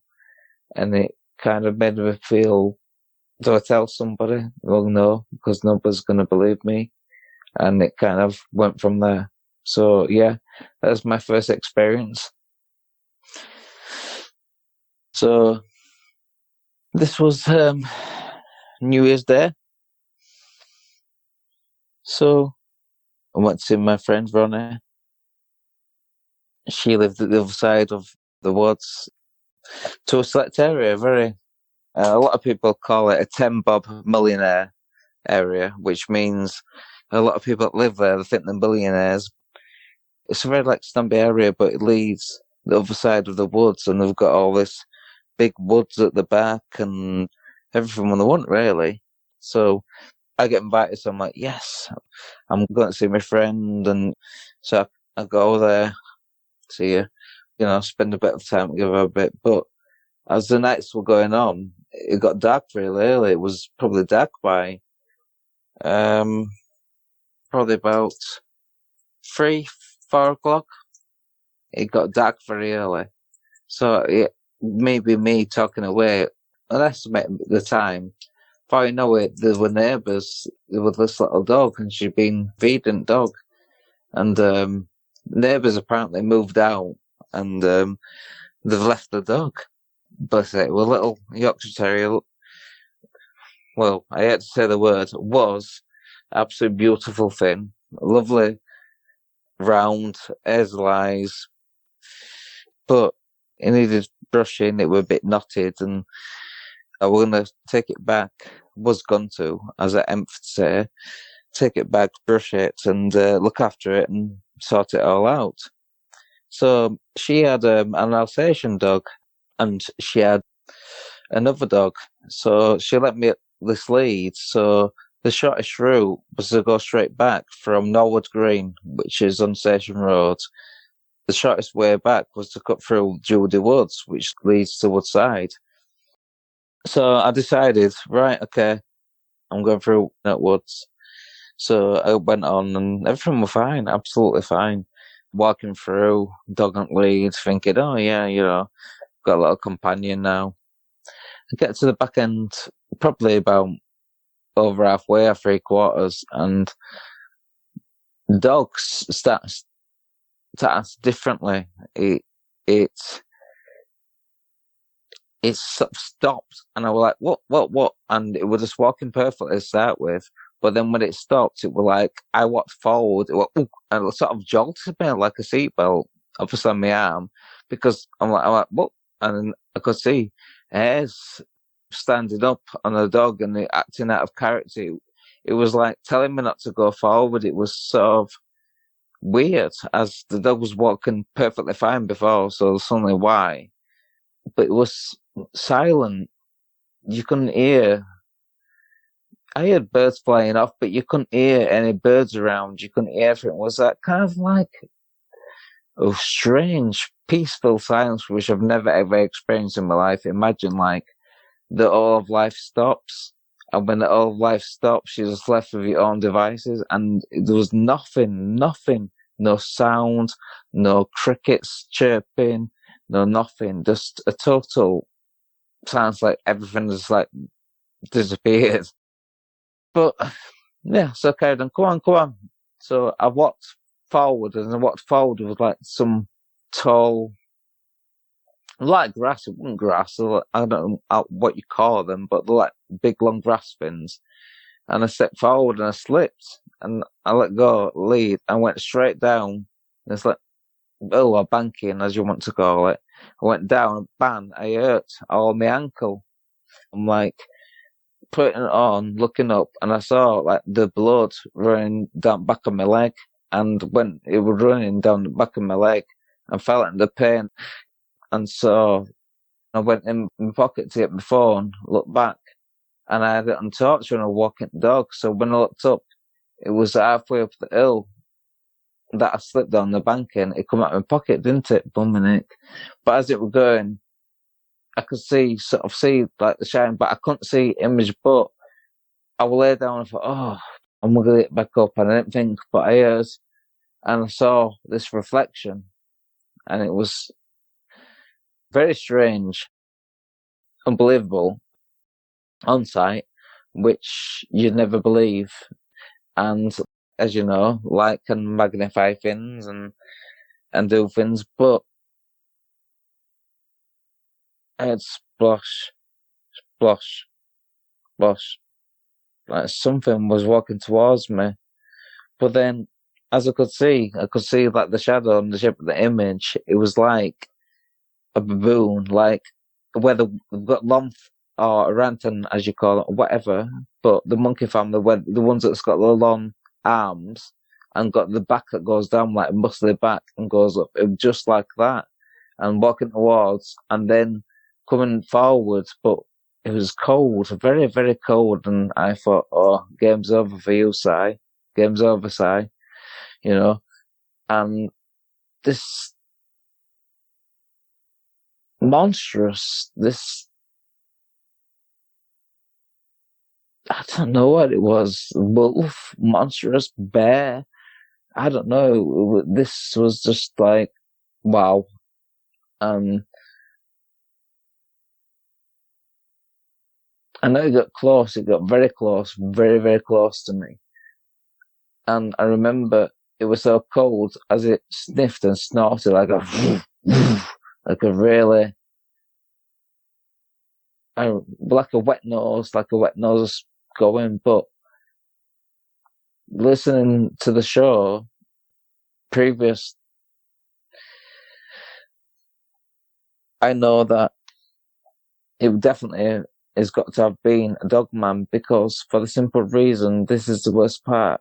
This is the part that hurts me, that as it was going close to me, very, very close, and my heart was racing, it was pulping, it was proper racing, so much that I couldn't really breathe, and it was horrifying to see something that you think is fictional, and at the time you don't think that way. At the time you think, oh my days,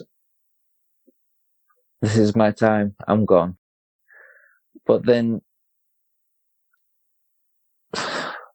it got bad.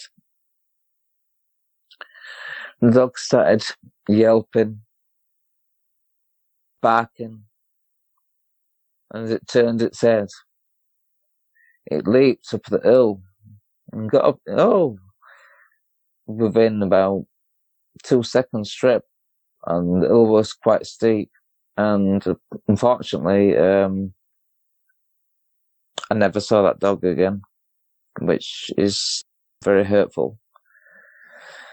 But as it got up in this swampy, horrible stench, I I turned around and I tried to climb back up the hill, but we've been wet. I kept slipping down. And so I found some I didn't find some, it was just growing reeds or weeds out of the thing. So I sort of grabbed them and I pulled myself back up and I got myself back home. And after that, it really affected me in a big way that I won't talk to people for a good 10 days. I was in shock. What the heck did I see? What the heck has just happened? What has happened to me that made me really, really down and really shocked? But I come back around and I'm okay now. But having listened to Dogman Encounters, which, like I said earlier, it's made me realise that to come forward, because at the time you think, yes, okay, I'm going to come forward, I'm going to tell people a story, but who's going to believe you? Over here in UK, you'll end up in another house. If you said, I've seen a Dogman and werewolf, they say, okay, send you the next psychiatrist. So some things you keep secret and some things you don't tell anyone. Like, to this day you think, did I really see that? I experienced that. But you don't tell anyone because you knew if you tell people, they won't believe you. They wouldn't believe you. Or they'd look at you and say, oh yeah. Then they'd talk to the next person and say, oh, I'm worried about them. They think they've seen wolves. So you got to keep it yourself. But then after listening to that experience, like I said, when my sister plays on a night, I listened to other people saying this and I thought, well, I'm not the only one. I'm not the only one that's had this encounter. I'm not the only one that's had this experience. And it made me come forward to contact you, Vic, and at the same time put my experience out there with the other people that have shared similar experiences, because every experience helps. If you are genuine and it has happened to you and you come forward, then it really helps you. It settles your mind knowing that you're not the only one that's seen and experienced these, maybe, I don't know how to explain, monsters, wolves, well, I don't know. But I think these are creatures that like to scare. I think they get adrenaline on your fear. But I think they're intelligent just like us. They know not to hurt a human being. I think, obviously, in select areas, like where a deer will go, or a cow, or different animals, yes, I agree. Wouldn't you if you were starving? But I think they're harmless to us, harmless to the human race. That's what I think. But at the time, when you encounter them, you feel, okay, game over. You're like, God, I'm sorry if I've done anything wrong. This is my time. But then they leave you, but they scare you in that way. But it's like they thrive when you fear. And I think that's what these creatures do. They thrive when you fear. Example, if these creatures had hurt one of us, or killed one of us, it'd be all of it news, wouldn't it? It'd be, this person's being attacked by a wolf and this and then there'd be a hunt down all these creatures and they'd be tracked down. But by looking this and intelligence, they just attack deer and attack animals, and it's, oh, it must be a local fox, or it must be a local coyote, or it must be a local this, but no. But these creatures are very intelligent. But it's only by speaking to Vic on this conversation that he explained that the seven words that meaning they never hurt you, but they could have done. That's what it basically meant. And that sort of helped me, and helped me on my way with my anxiety, and helped get closure that this did happen and I wasn't imagining things, and now I'm moving on the next track. That's right, you weren't imagining what happened, and I'm glad to hear that you're moving on. When you and your uncle heard that growl, what did he think it was? Well, at the time when you hear this, you think, first of all, your mind goes in, like, if you hear a cat meowing or you hear a dog bark, you recognize the sound. You recognize it if you hear a crow going or a normal sparrow or a bluetit, you recognize the sound. But when you don't recognize the sound, your brain sort of goes into a different mode where, what was that? And that's when you sense the fear, because you're hearing a noise that you've never come across. So it's kind of your brain goes in gear, like, what's that? So you sort of go in panic mode, and that's what happened. Yeah.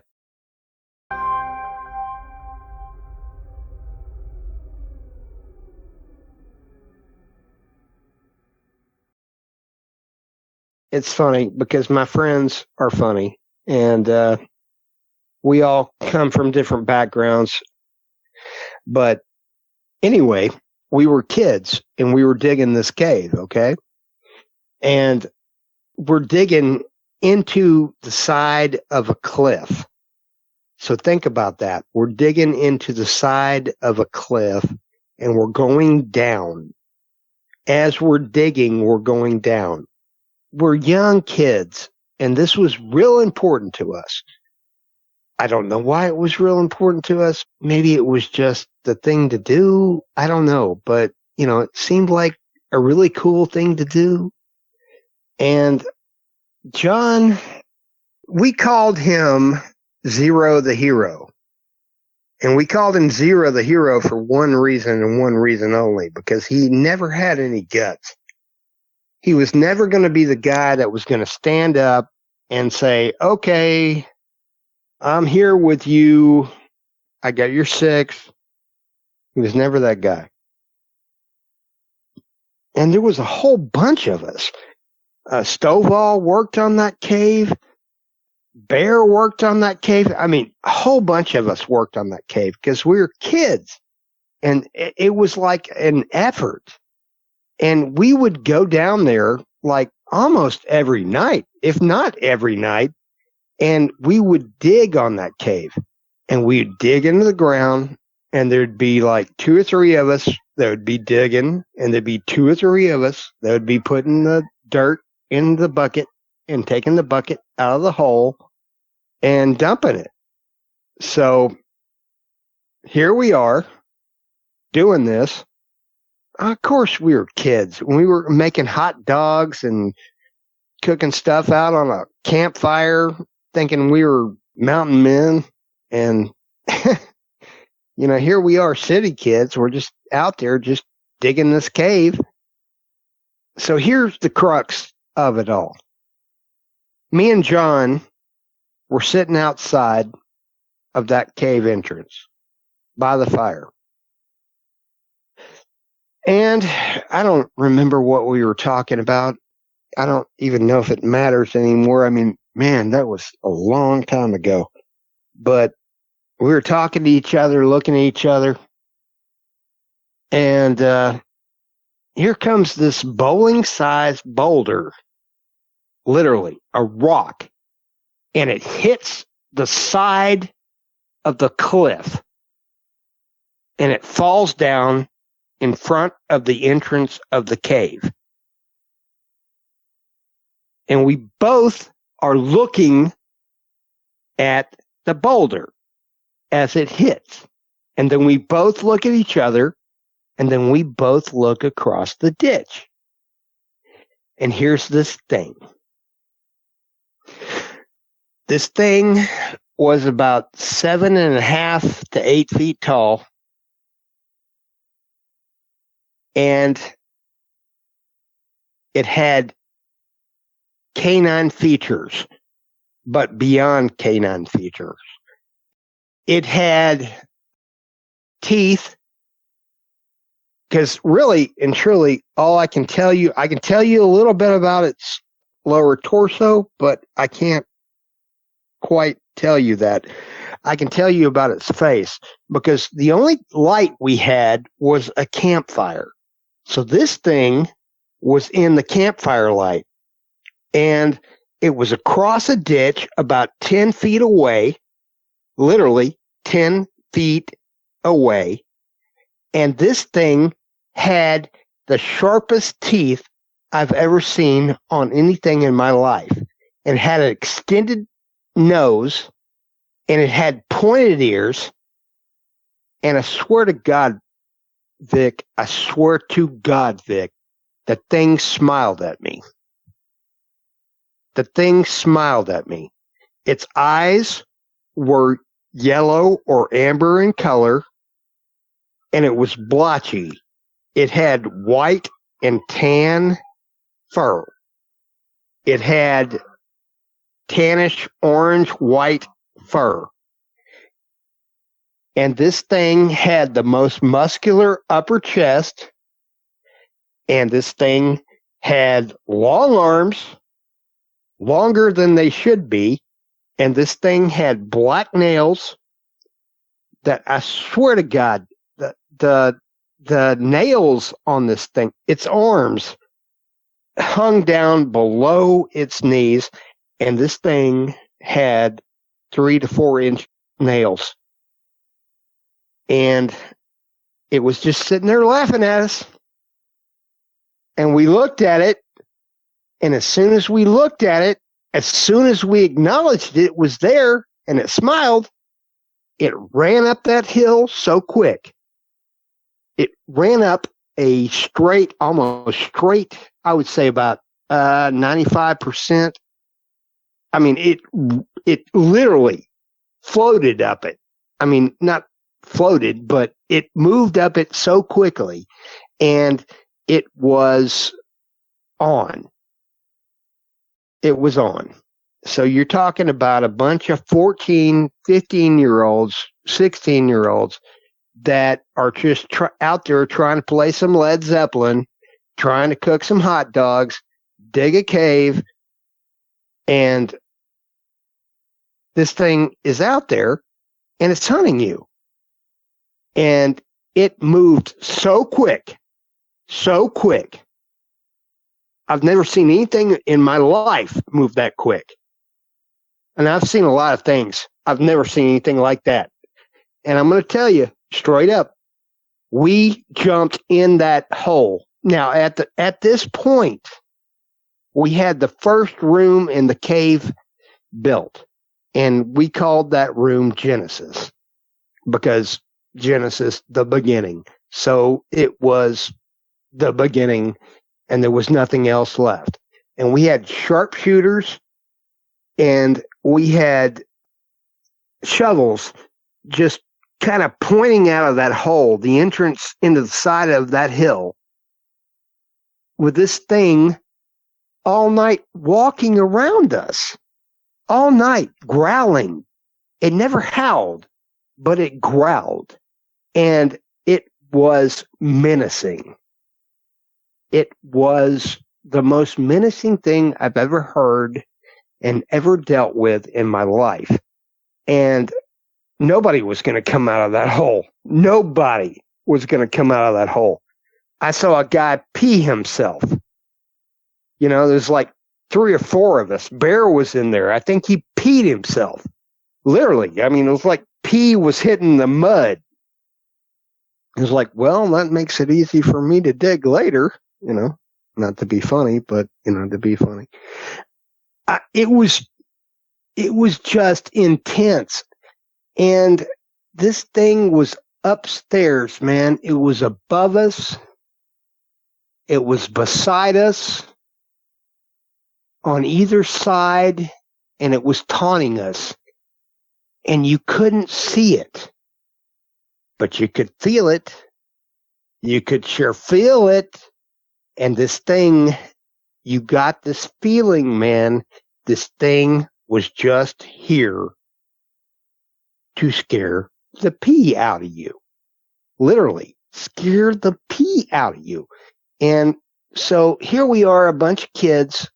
Well, I say kids, we're young men. But, you know, I mean, it gets to be about 6:30. This probably happened about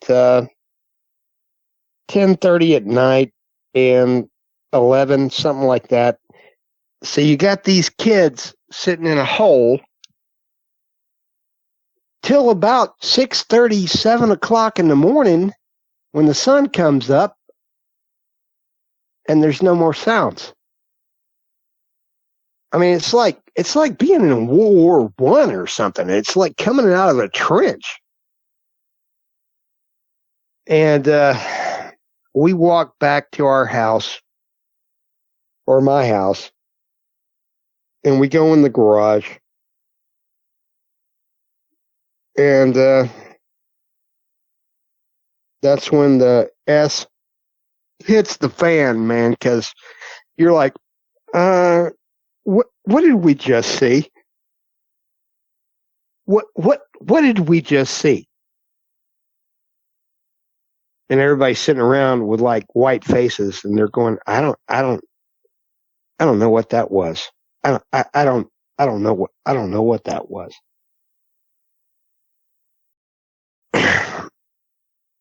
But the funny thing is, we didn't let this stop us because we invested so much time in this cave, and we dug it with our own hands, and I wasn't about to let some thing like that just take away everything we did, even at that age. And the thing that's funny about it is we went out there and we went down probably another 20 feet.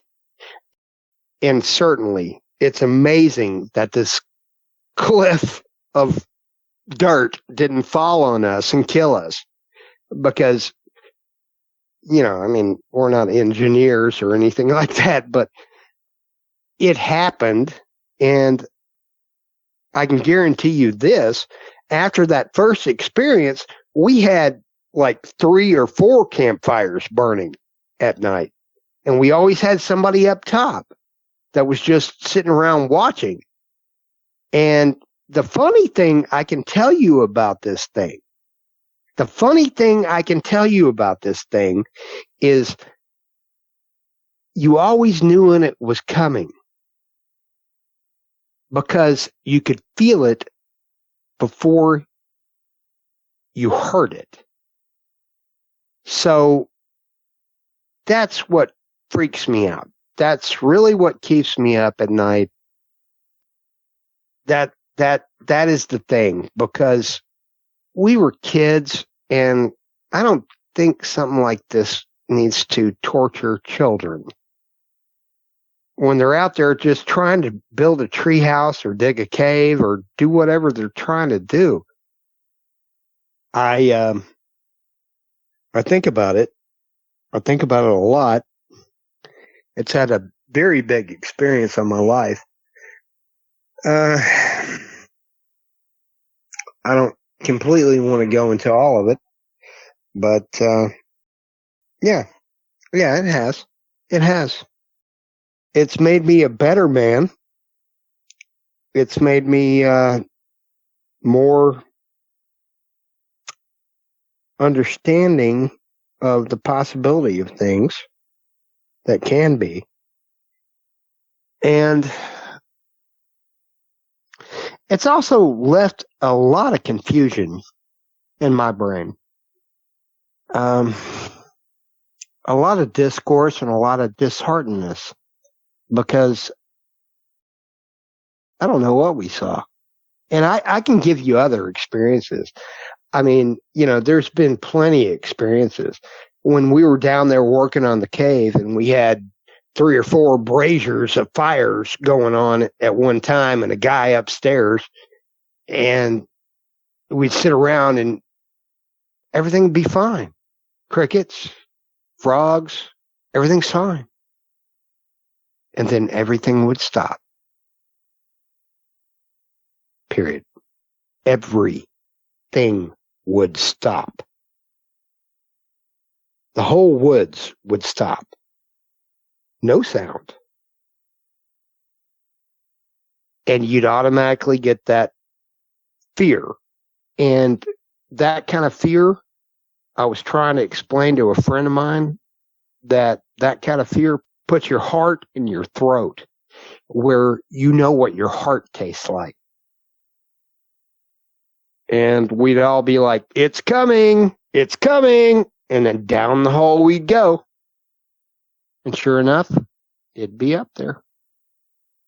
Cracking limbs, intimidating people, trying its best to scare the crap out of you. And then there was one time we tried to make a break for it.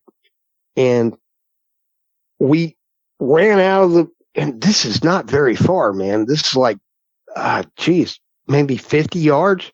We're running like wild Indians down our path because we come in and out of this place so much we leave a path. And this thing is flanking us. This thing is flanking us. As soon as we get to the woods, the edge of the woods, make that curve, turn right, it's gone. And here's another thing that's really, really messed up about this thing. Every time, and eventually, this is going to assault your manhood. Eventually, this is going to assault the nature of who you are. And you go down there, it's like you sit back and you go, ain't nobody going to keep me from this. Because you're a young man. You're young. You're stupid. And you go, nothing's going to keep me from doing what I want to do. And eventually, that just gets under your skin. It gets under your skin. It's like, and you go down there to fight it. And we had spears, and we had knives, and we used to have the spear called Ratsbane because we killed rats with it in the sewer system. But anytime you went down there to fight it, it never showed up. I mean, it never showed up. It never showed up. It was only when you didn't expect it. So I'm not sure what that's all about. I would like to know what the nature of fear in this thing is. Because I think this thing lives on fear. I think it gets off on it. If that makes any sense. I mean, look, there were times when I remember walking into the woods. And having John come running out. And the only thing he said, he was running as fast as he could, man. He said, "It's back." And I was like, okay, we're not going in the woods. We're not going in the woods, okay? We're not going to do that. This is not a good thing. And I got back to the house. I said, "What are you talking about, man? What are you talking about?" "It's back." What? He goes, "I saw it, man. I saw it. It came up and it ate the hot dog off the stick right in front of me, like 3 feet in front of me." I was like, oh my God, you gotta be kidding me, man. What are we going to do about this? How are we, you are killing my cool. I mean, that sounds funny, but for a 15-year-old or a 16-year-old, you got to stop and think, man. This is like go to wartime. This is like, I am, So there were many times I would go out in those woods that I would go out there just to find it. I was completely unarmed. There is absolutely no way I could fight this thing. No way. But it just pissed me off that much. And tomorrow night, I'm probably going to go back out because I just want to see. I'm an old man now. I'm 54 years old. This happened in 1985, 1986, somewhere around there. And I just want to go back. I want to see. And I'm not so sure that I want to see, but I want to see. Because it's not going to scare me, man. You don't own me. You don't own me. And I got to tell you, Vic, I love you very much. I think the world of you. Your 7 words are awesome. And I think you're right, man. I think this thing lives on fear. So if I can stand up and I can tell you, I'm not afraid of you. You're not going to bully me. Maybe. I don't know. We'll see. There's always been a bunch of strangeness that happened on that creek. We would walk down the creek bed and all of a sudden there'd be like a 1,000-pound log come lofting off the cliff into the water. And you look at it and you go, well, that's interesting. Wonder how that happened. I don't think that was falling from the sky. I don't think that was a tree branch. So, I mean, there's always been something weird going on down there. And it's just a strange place. And if you want to know where it is, I will tell you where it is. If you look up a place called Balmoral Elementary, Ridgeway Elementary, you will find it on a map. Okay? And this is in the area code of 38119. And if you go in between a road called Linfield and I can't remember the other name. But anyway, on Linfield to the east, Balmoral to the west, you'll find that drainage ditch. To the north, you're going to find an entrance under the city of Memphis. And that is a sewer drainage. And that sewer drainage will get you anywhere in the world you want to go under the city. To the south, you're going to run into the creek.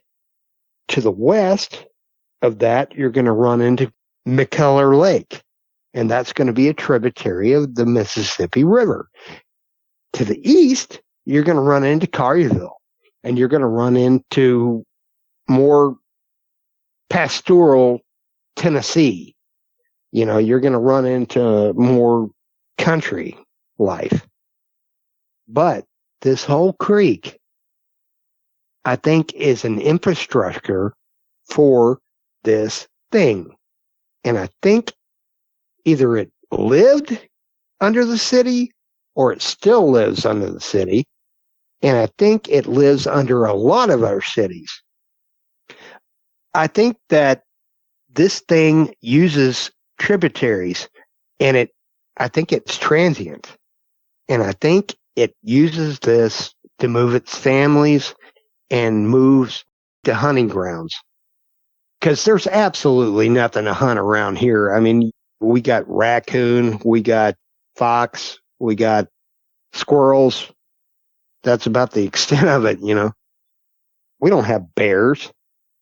We certainly don't have anything that looks like that. 7.5 feet tall with sharp teeth, drooling on itself. No.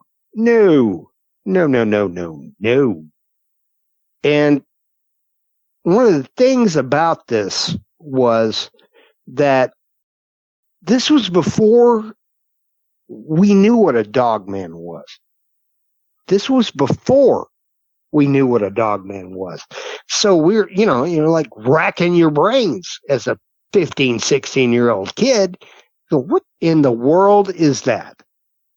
You don't think cryptoid. You don't think Bigfoot. You don't think Dogman. You don't think anything like that.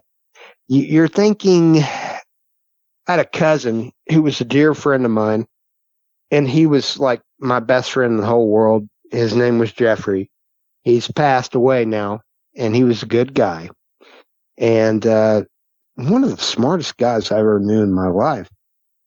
And he always said that you guys disturbed some Indian burial ground, and now you got the spirit of this thing. And that never set right with me. It just never worked with me. I was like, yeah, maybe. I mean, maybe.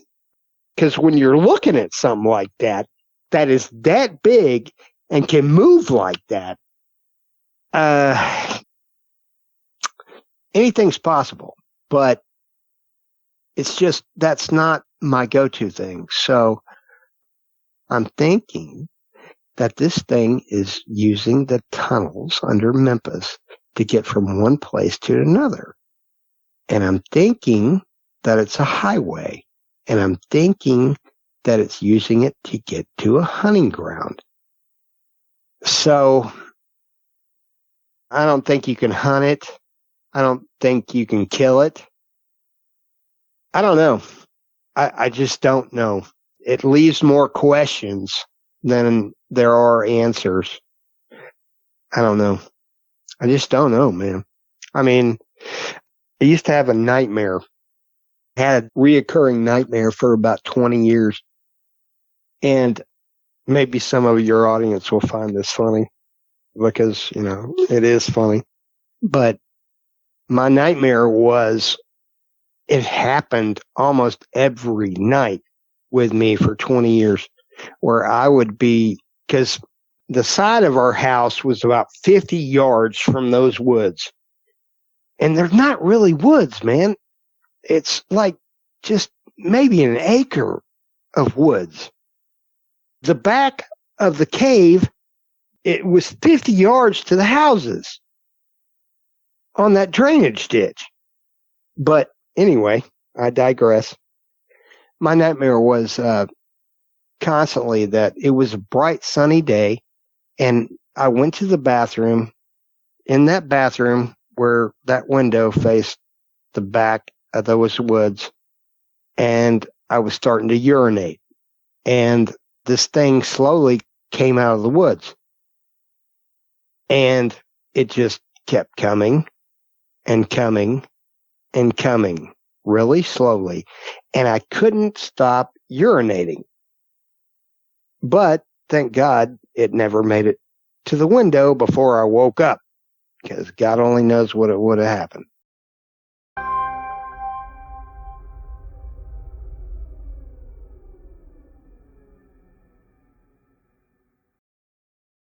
I have a best friend.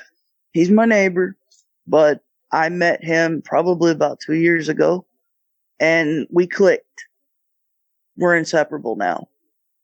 And he has been more helpful to me than my flesh and blood has. So, as you know, I live in West Virginia.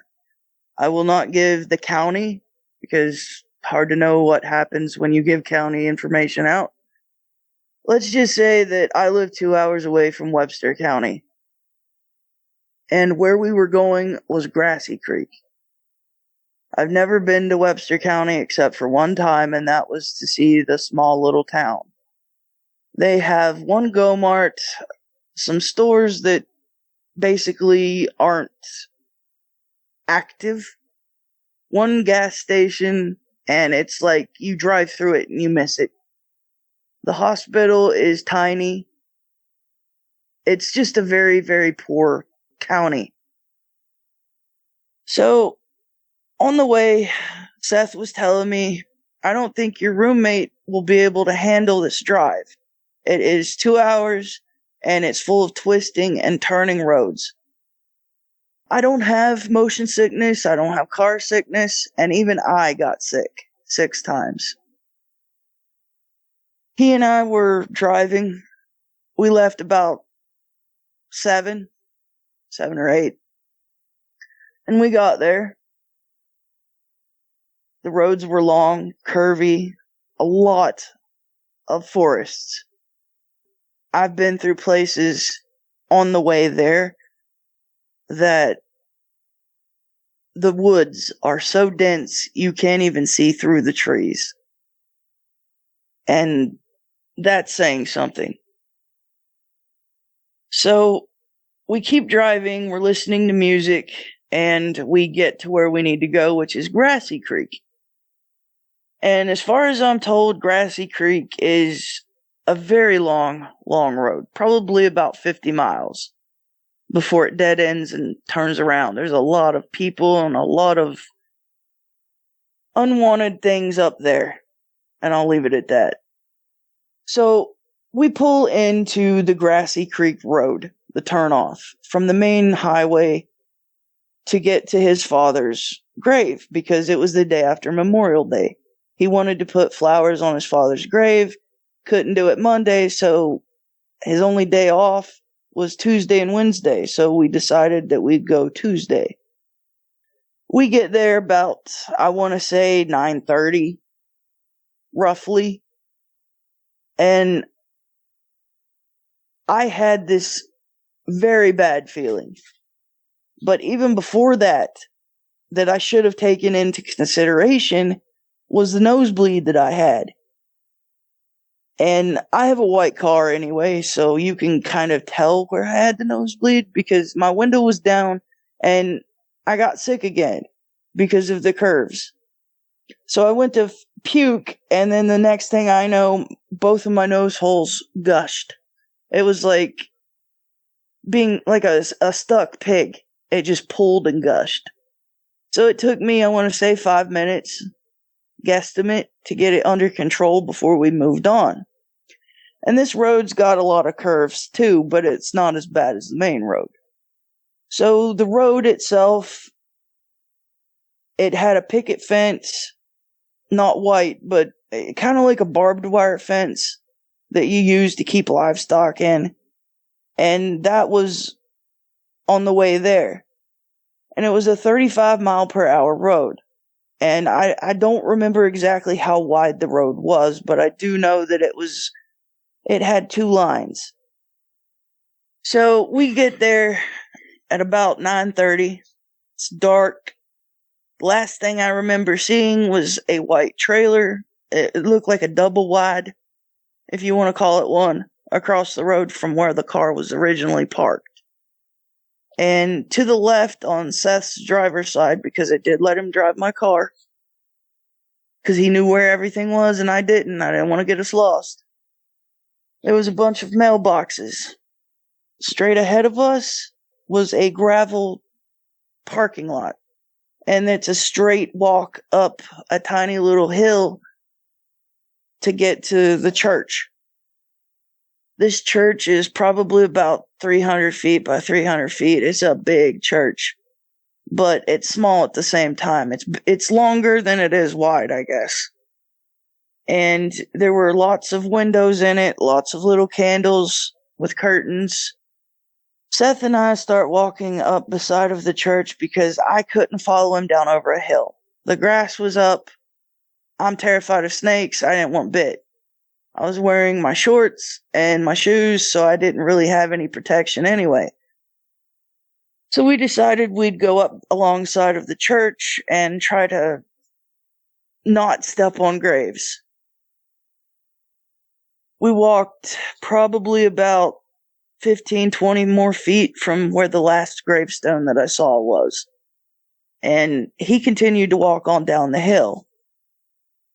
Because his father, his grave is tucked into a corner that is fenced off. So he walks down and there's this white little shed with a maroon colored roof. And beside of that is a white trailer that's stretched out long ways. I didn't get much detail on the trailer, but I knew it was a trailer because what else could it be? And he walks up to his father's grave, and we both have our phones, of course, because neither one of us has a flashlight. And keep in mind that the only light source that I did have was the telephone pole with the light on it. A pole and a light. About 20 feet to my right. It's down the hill a little bit, but you can still see. And there was fog. Eerie kind of fog, because it did rain that day. And Seth is at his father's grave. He bought these 2 little flags from Walmart, which I thought are cool. He also bought flowers. He couldn't find any at Walmart. They were sold out, so he went to the dollar store.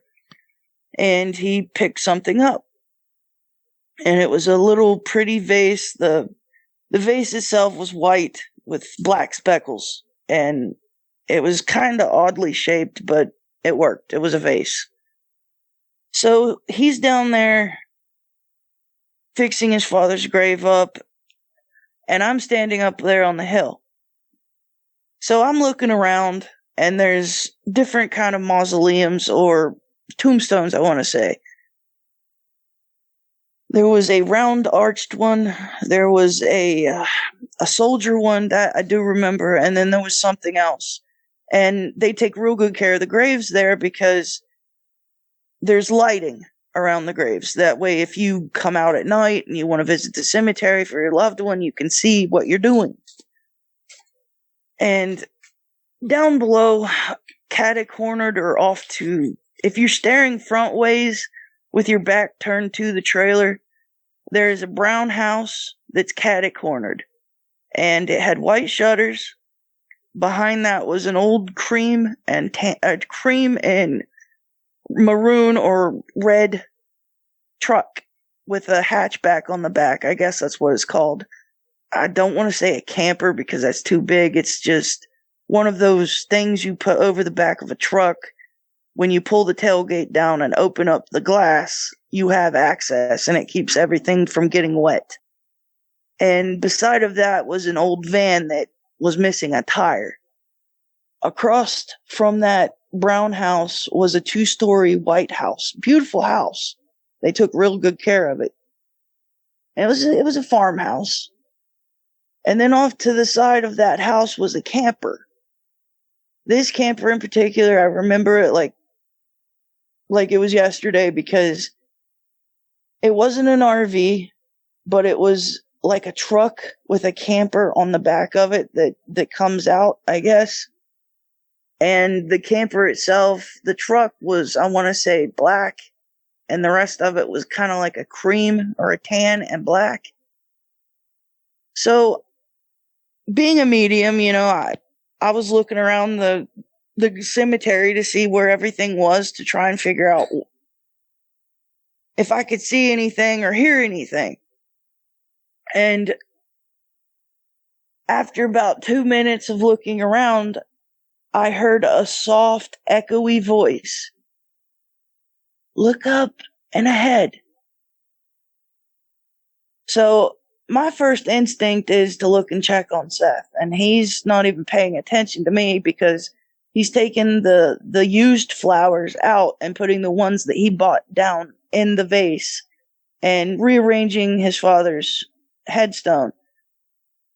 And I turned my head back into the direction of that camper, and what I saw were 2 orangish yellow eyes.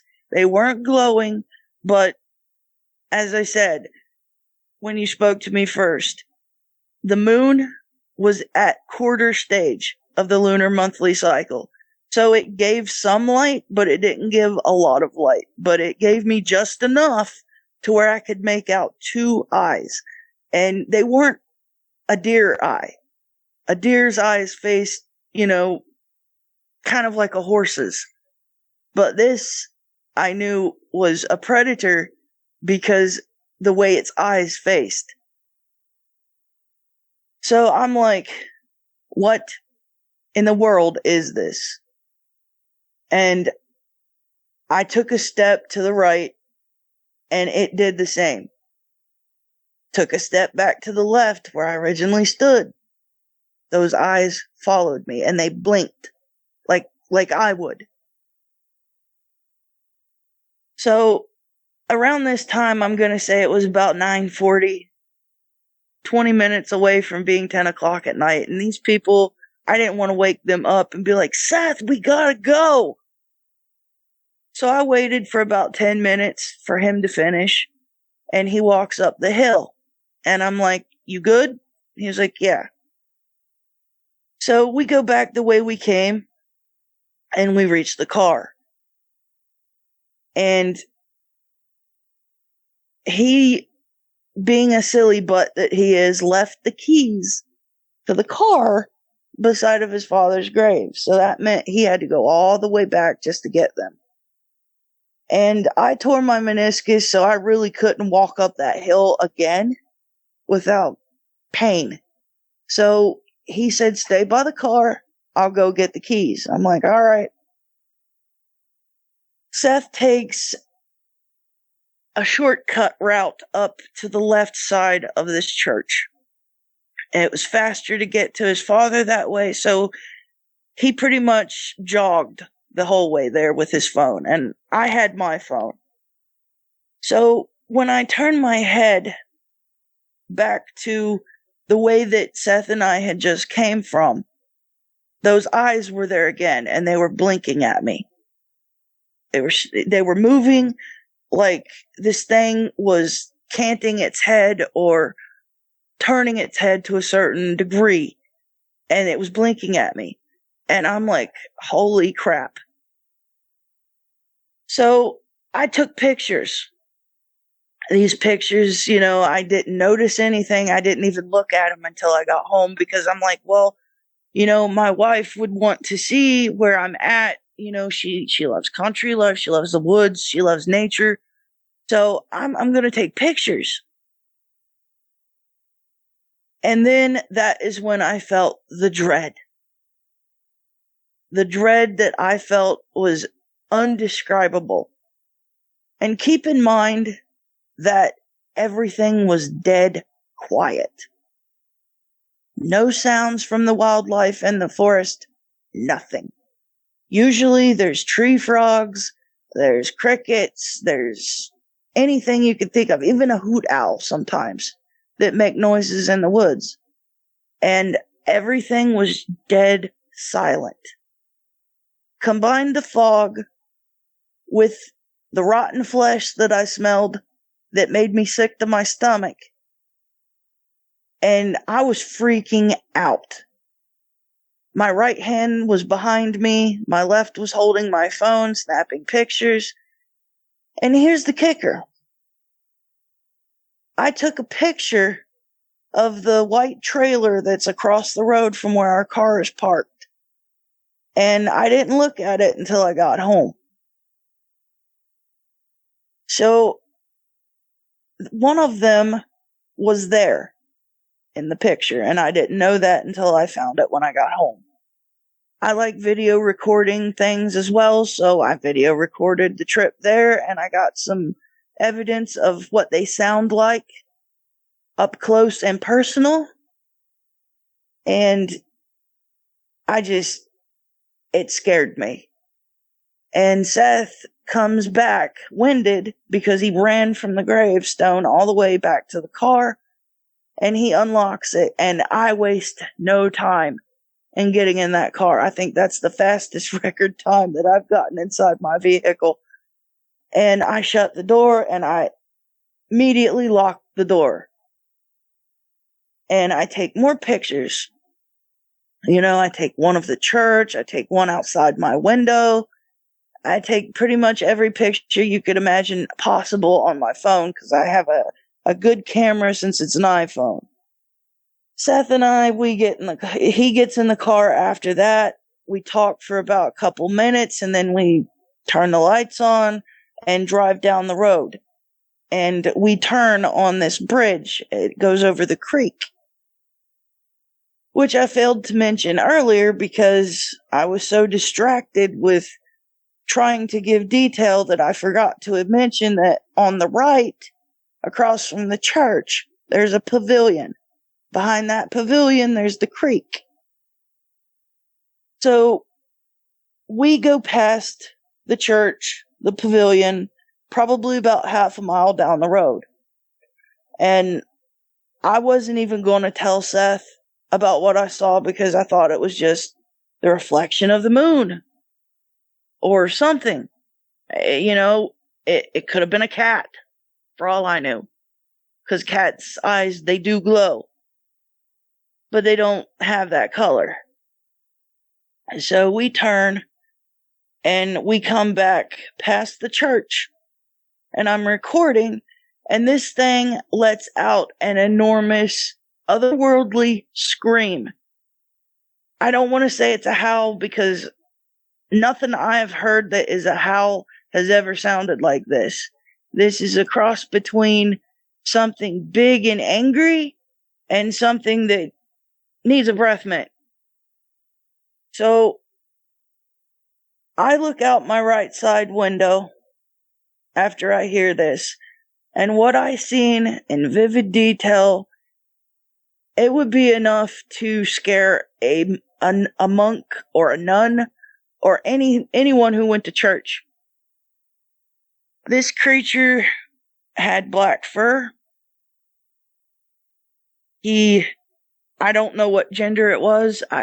Dog woman, dog man, I don't know.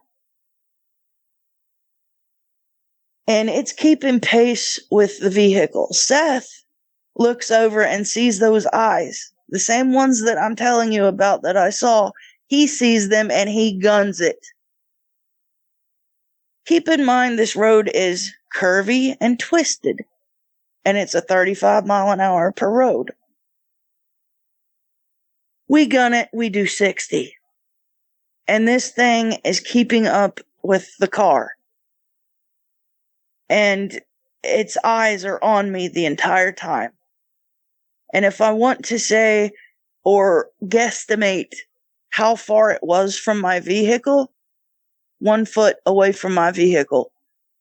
So I'm looking at this thing and I am terrified.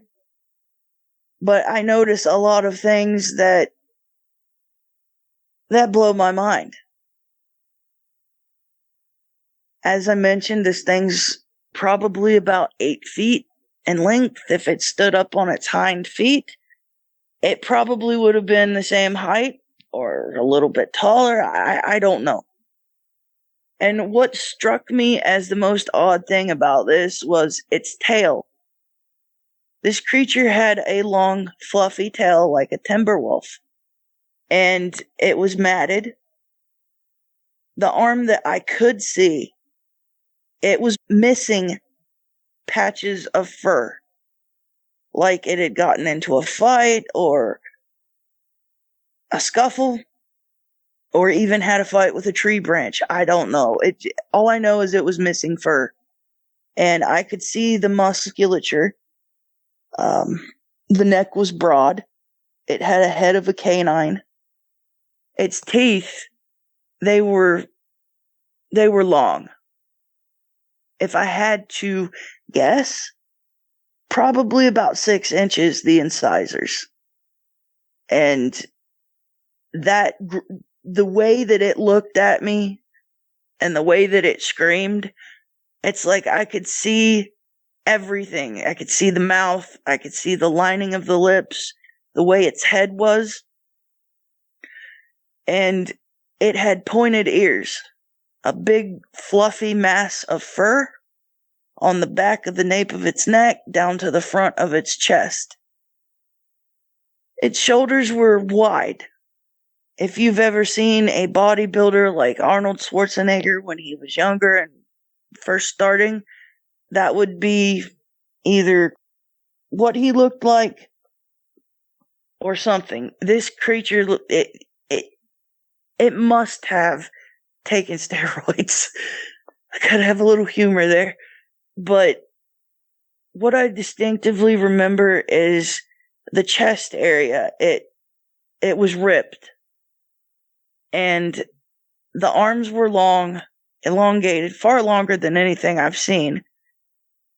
And it kind of hunched over in a way, if you want to say that.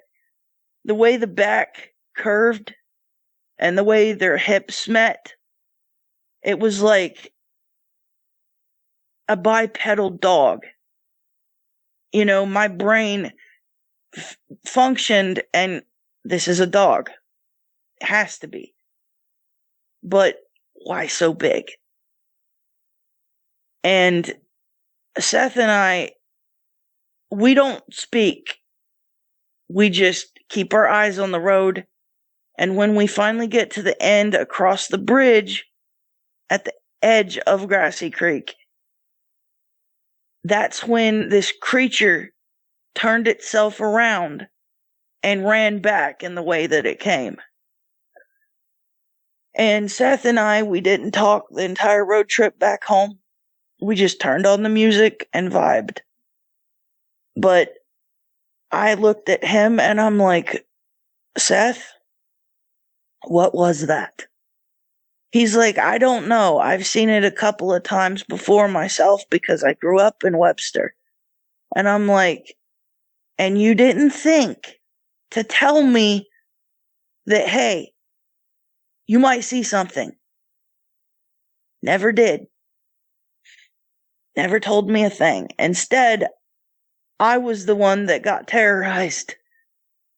Seth was the one that was driving. He wasn't scared of it, but he also knew that whatever these things were could keep up with the car.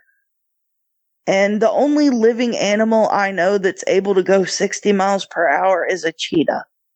And I don't think what I saw was a cheetah.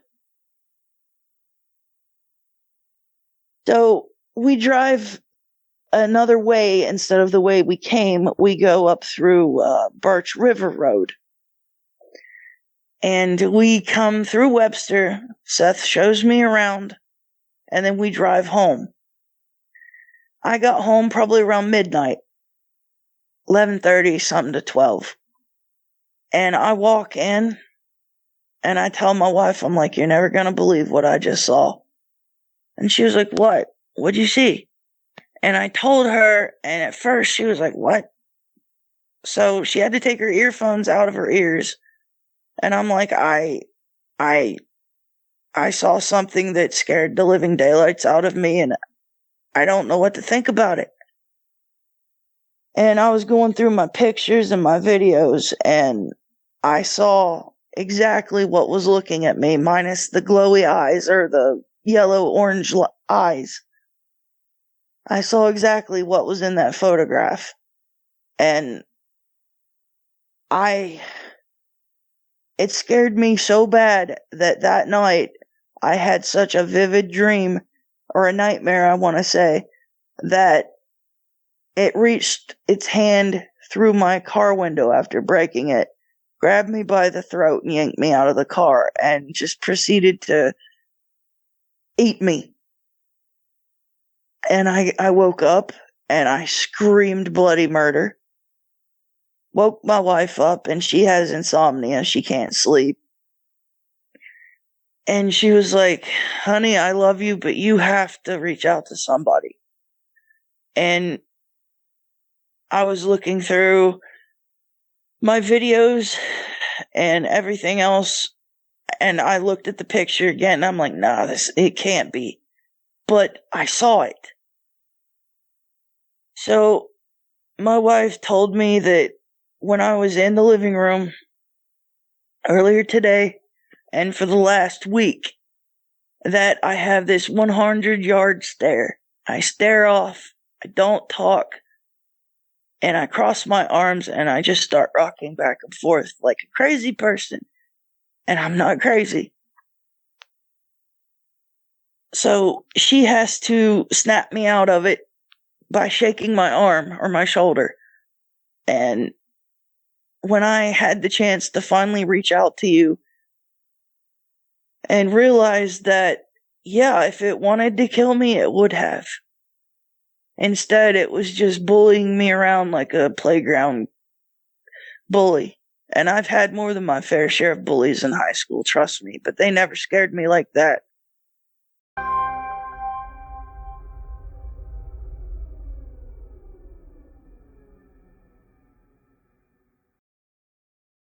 In August of 2020, my son and I had a conversation about moving up to the PA area. So my wife and I, we gathered our stuff and we moved to the PA area, and we went to live with our son and his family for about 2 weeks. And then we started looking around, and I came across the cabin, and I went and looked at it, and I told my son, I said, I like it, and I think it would be good for us. It would work out fine. So we got the cabin, got the keys to it.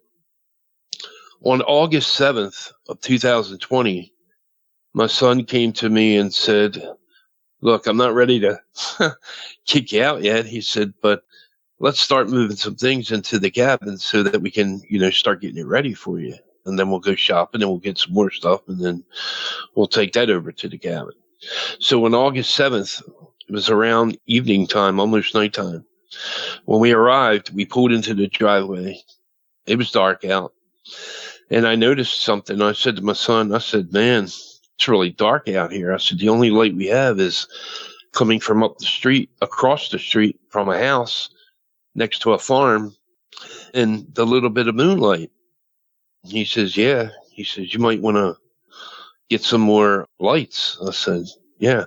So we get out of the vehicle and we go in and we unlock the cabin, and we come back to the SUV, and we're at the rear of it, and pulled the dolly out, set it on the ground, and we both reached back inside to get boxes.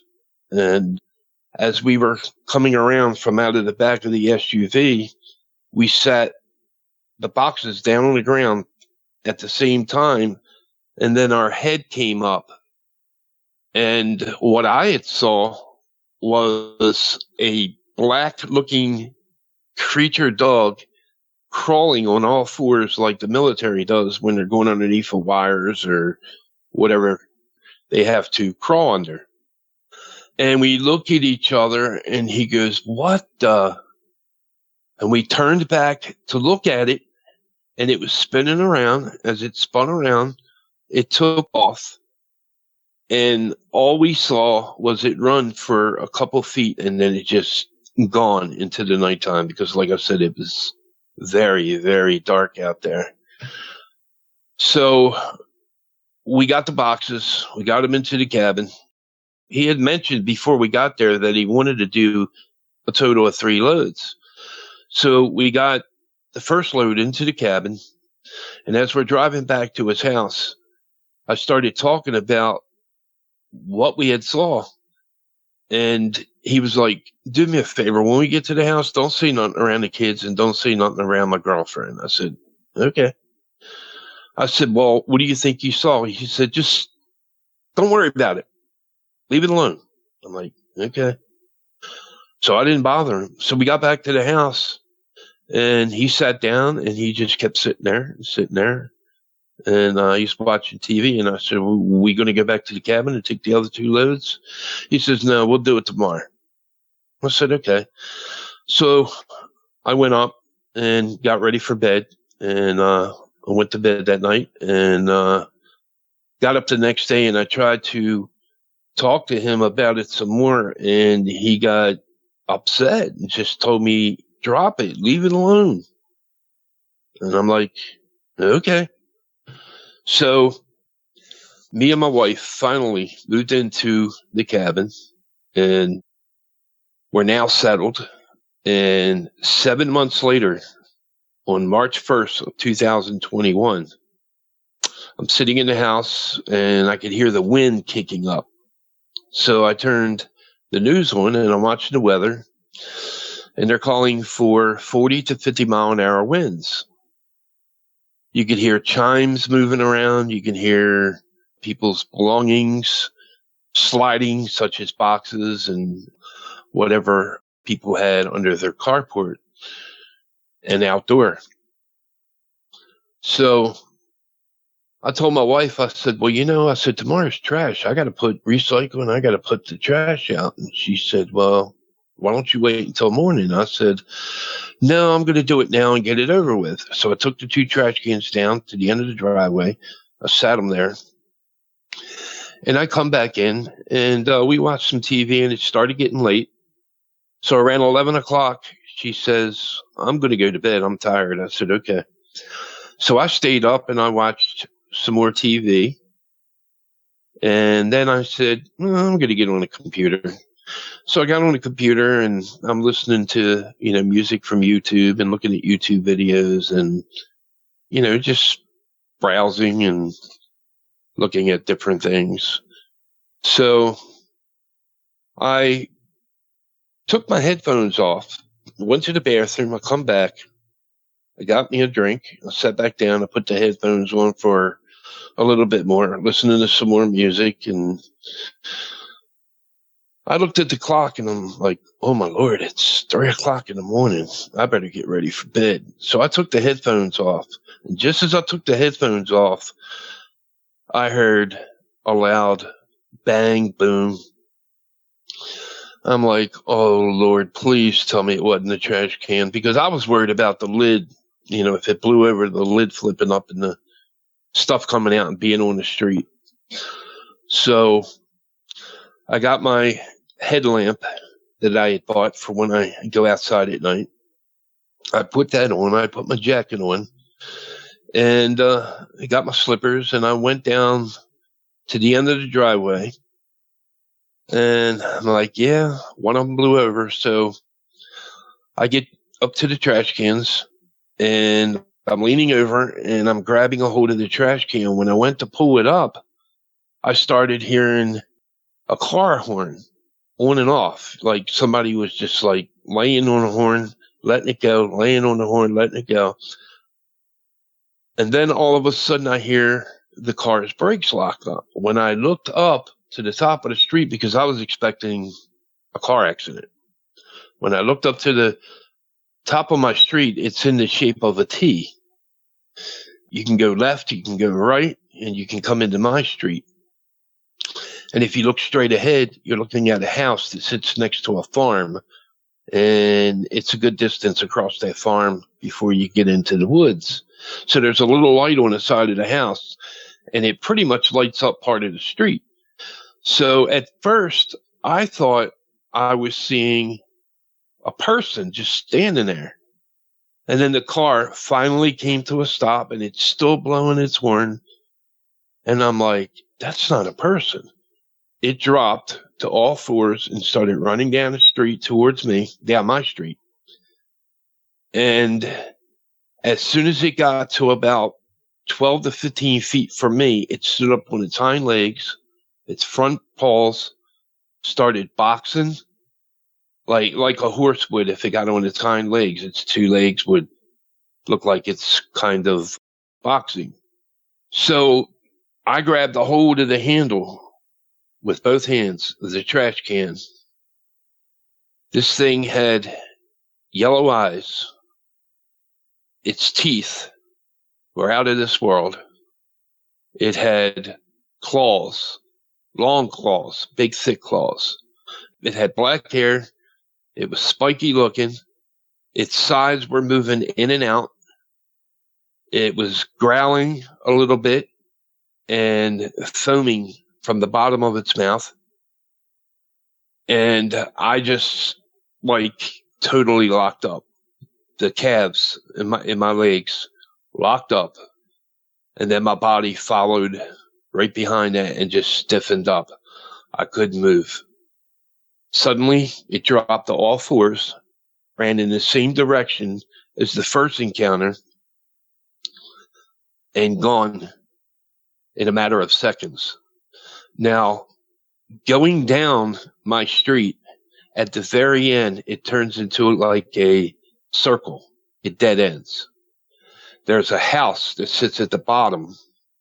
There's houses on the left, and then there's houses on the right, and they're all single homes with woods behind them. So when you get to the very bottom, that house has woods behind it. So I'm assuming That's where both of them had ran to. At that point, the guy peels wheels. He turns, he comes down, his window comes down, and he says, "What was that?" And I tried to talk. I couldn't do anything but mumble. My legs were still locked. My body was still stiff. So the window goes back up and he takes off and goes down in the direction where it had ran to. By then, I'm trying to get myself together so I could get in the cabin. And I managed to start backing up. And as I'm backing up, I walked into the tree that's in the front of my cabin in the grass area. My back touched it and I jumped. When I jumped, it kind of like helped me a little bit to be able to start moving a little quicker. So I'm still walking backwards, but not taking my eyes off the road. So I managed to get to the cabin. I opened the screen door. I went inside. I pulled the screen door shut. I locked it. I reached into my file cabinet and I got out my gun. I stood there and I said to myself, I wonder if this guy's going to come up and want to talk to me. He comes flying back up the road. He stops. His window comes down. He goes and tries to ask me a question. His phone rings. So he gets on his phone and he's explaining to someone what had just happened. And I think they were making fun of him on the phone because he started yelling at him and telling them things like, "No, I'm serious. It did happen."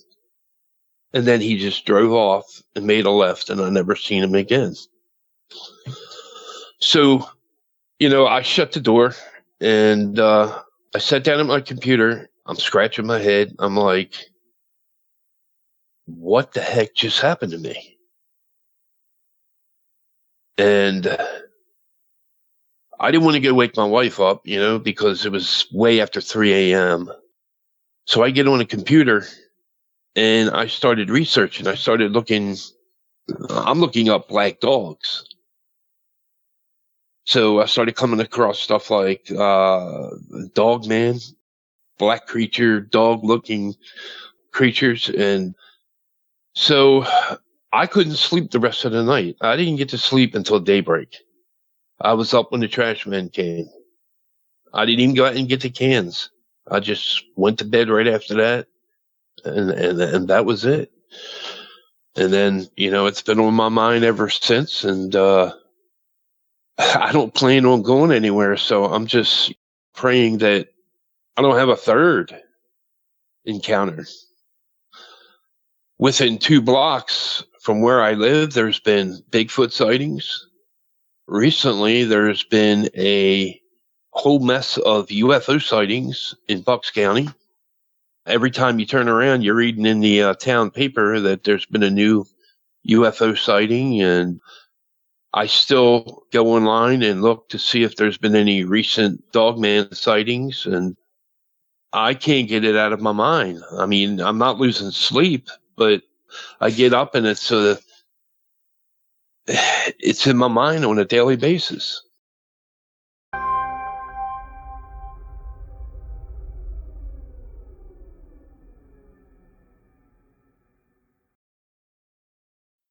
I grew up in a little small village on the Mississippi, and it's called Elsa.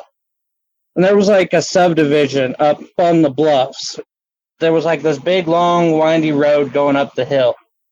It was surrounded by farmlands and woods and the bluffs.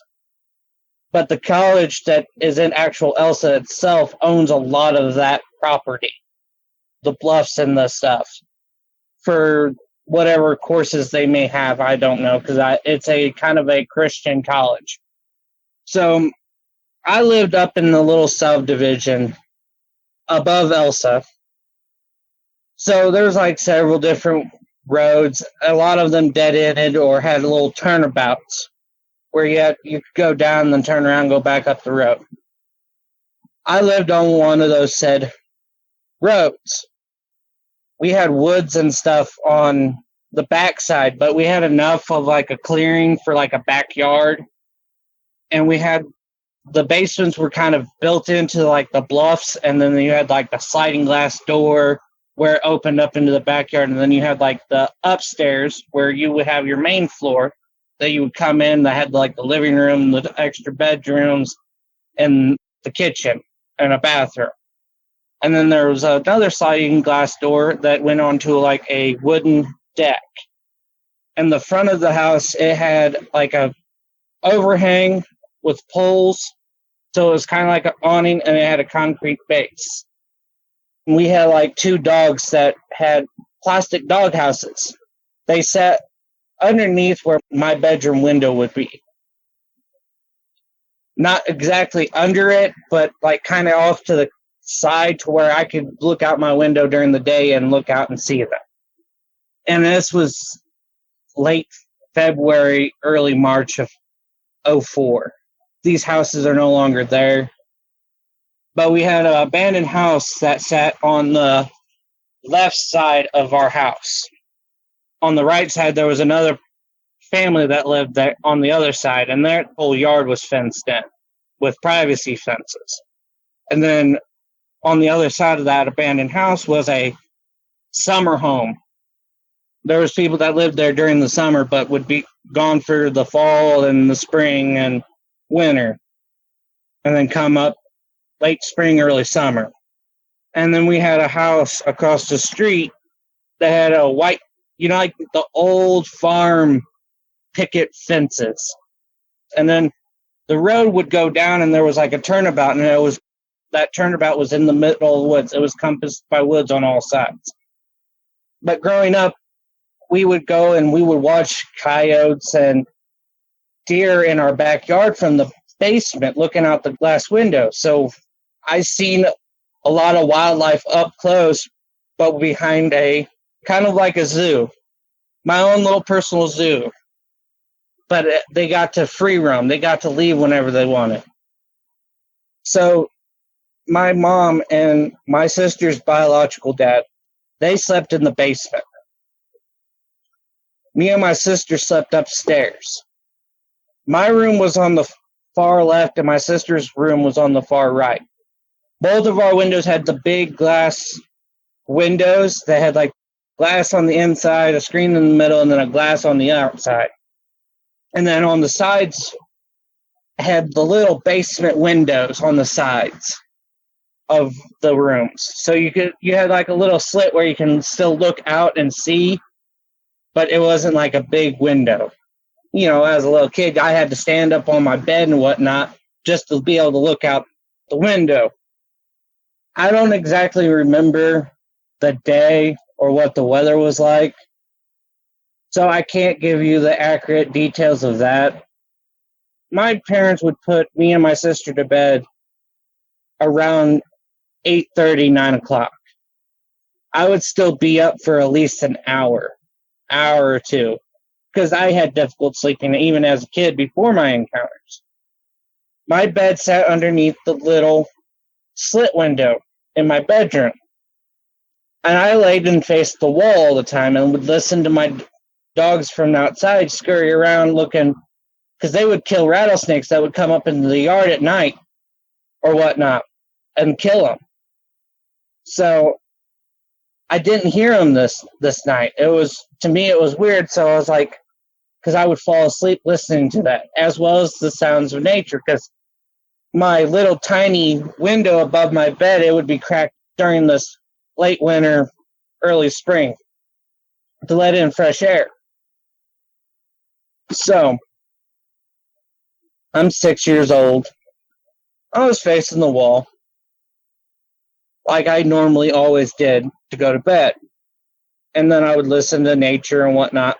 I didn't hear nothing, which was weird because, I'm so used to hearing all the noises, and not hear any of it was kind of scary as a kid.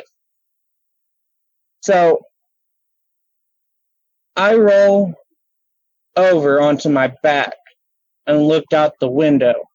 I had like a thin curtain where you could still see through it from the outside in, and then vice versa. So I rolled over, kind of had my head propped up on the pillow, looking out the window. I see. When I first saw it, I thought it was one of my dogs in the window, and then I kept looking at it, and I noticed it wasn't one of my dogs because it was way too big to be one of my dogs. And it had like the face, like the classic wolf face with like the Doberman or dog ears up top of their head. They were perked up, looked like little arrows pointing up towards the sky. The eyes were like a yellowish, kind of like a red, because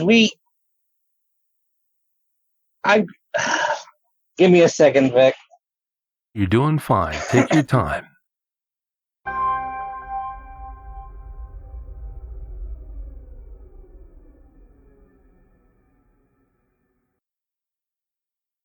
Sorry, I started feeling sick to my stomach talking about it.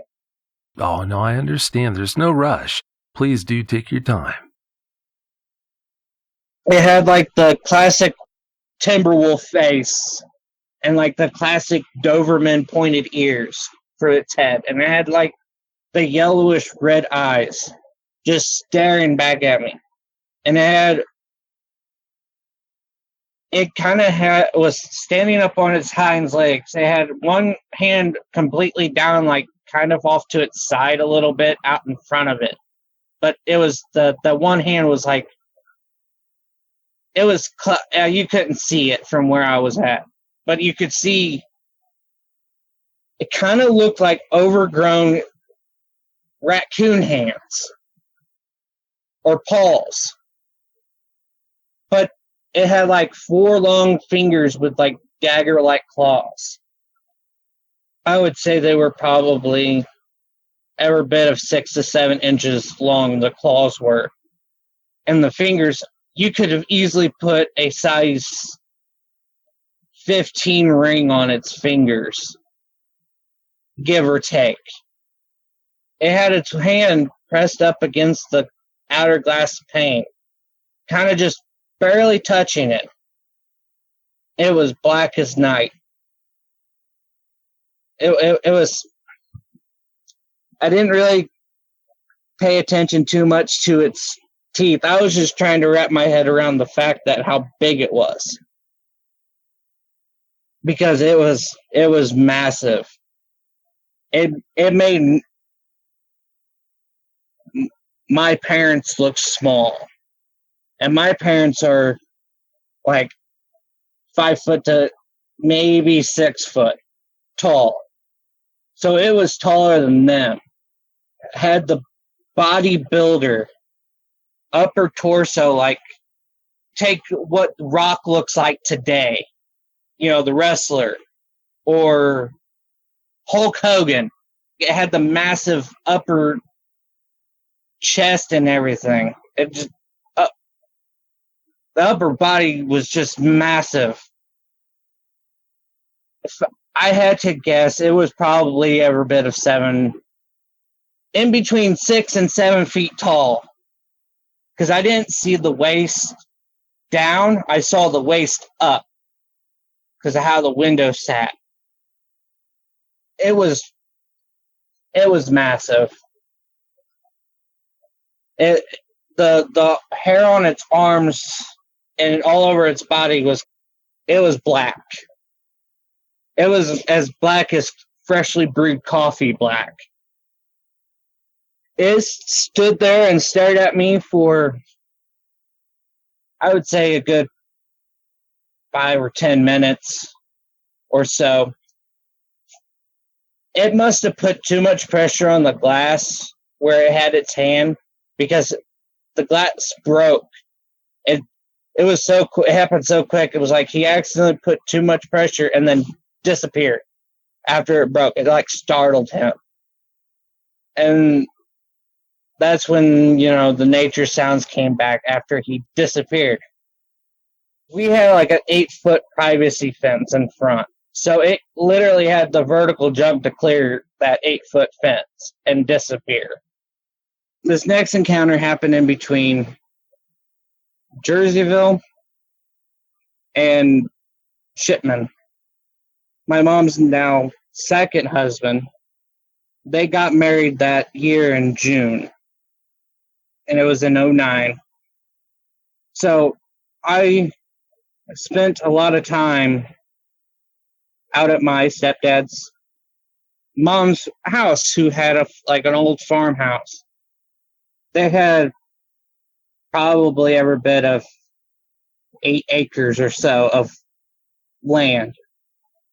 And it was like kind of hilly, but not too hilly to where it was hilly enough where if you went down the hill and went up the hill, you got a nice, decent workout walking up and down these hills. Where the road sat, there was a field across from my step-grandmother's house. Had corn. They just harvested it. And then there was, I would say, about 100 yards from where the house, in like a straight line, was like the big pole barn tool shed that had all their big mowers and stuff for farming, because they farmed hay. And we had like a hay field over near on the back far side of the property, because they used to have hogs too. This was before I was born, is when they had hogs. So they had a hog barn all the way in the very back, pretty much nestled in like a kind of looked like a perfect sea grove of like trees behind it. It was like nestled perfectly in like the trees, where there was enough space to where you had a clear view around it, but then there was trees. There was 2 outhouses on the property. The one was the old-fashioned wooden walls porta potty with like the crescent moon in it and the door. And then there was an actual the construction porta potties over by near the house, as well as there was also a bathroom and a shower and stuff in the actual house. I loved spending a lot of time out there because they had blackberry bushes. We had our own garden out there where we grew our own vegetables, so like peas and carrots and so on.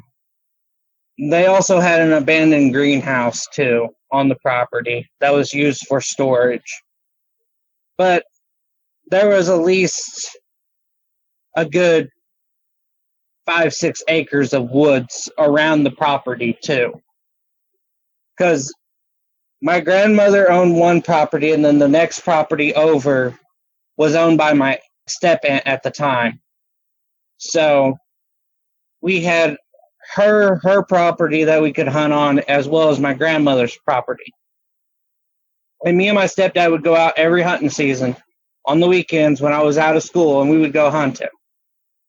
And this was November 28th, 29th of 2009. I was staying out there. I think I was helping my grandmother with helping her out on the property. I don't exactly remember what I was helping her with, but I liked my own privacy, so I would stay in my stepdad's camper, who we would normally stay in anyway during hunting season. So anytime I would stay out there, I would stay out especially if I was by myself out there with my grandmother, I would stay out there in that camper. So I had my own space. And there was 2 entrances to the property. There was the main drive, and then there was like a little side access where it was a kind of like a farmer access where we could come up with like the 4-wheelers or the 4-wheel drive vehicles and not really damage the yard any. But my stepdad's camper sat kind of inside the pole barn where it was open, facing that second access point. because we would take the four-wheelers in and out of that way mainly. We would take the main vehicles in and out of the main drive. So the house and the pole barn itself set up on a hill overlooking the road. And it was like the little hitched campers.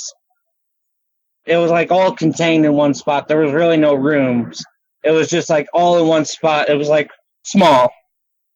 The dining table folded down into a bed, and then it had like a bunk beds, and then it had a bathroom, but the bathroom was, I don't know exactly what was wrong with it, but the bathroom didn't work. It was basically where we stored the bows and the guns for when we went hunting. And then we had our hunting clothes up above where my stepdad would sleep on the bottom bunk of that bunk bed set. We would have our hunting clothes up there, and then we had like a little kitchen sink, and then like a kitchen counter thing, and cabinets. And then you had like a little 4 foot by, I would say, 8 little cubby hole where you could stick your like your boots and stuff, but it went far enough back to where it could fit a good size person if you really wanted to hide under there. And the camper sat about 50 feet away from the outhouse out there. So if you had to go to the bathroom in the middle of the night, you would grab a flashlight off the counter and walk out there, shine your flashlight so you don't trip over anything. So it was dark enough to where I needed a flashlight. Because, you know, like full moons, you can have that light where you can see. So it was dark enough to where it required a flashlight. Like you couldn't see more than like maybe your arm length in front of you without any light. But you could see shadows off in the distance or whatnot. Because that road was kind of well lit because of the farmers. So I just took my medicine. I was getting all ready to go to bed and everything. I needed to go to the bathroom, so I grabbed the flashlight and I walked out and I went to the outhouse to go to the bathroom and do my business. And then as I was coming back, because I had the flashlight pointed down enough to where I could see like in front of my feet, a good 15, 20 feet ahead of my feet. So I got about 10, 15 feet away from the camper door. And I seen something weird off in the distance, across the road near the cornfield. It's already been harvested, so seeing coyotes and deer was normal to see out there.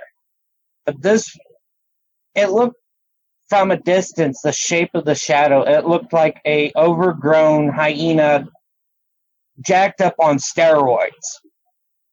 It had like the dog like hind legs, and then it kind of went up, had like the little hump in the back, and then it had its arms that were like extremely long in the front, and it had the elongated wolf face. This one didn't have like the Doberman pincher ears. It had like kind of like the ears were kind of, they looked kind of flopped a little bit, like they were, I don't know how to describe it. It kind of looked like, you know how some dogs have like the little flops on the little tops, like it kind of, that's what it kind of looked like. It had like the ears kind of flopped over, like, you know, you would see on like beagles and little wire-haired terriers. But it wasn't like pronounced, like it covered the whole ear. It was just like just right at the tips where it just kind of flopped over just enough to where it was noticeable.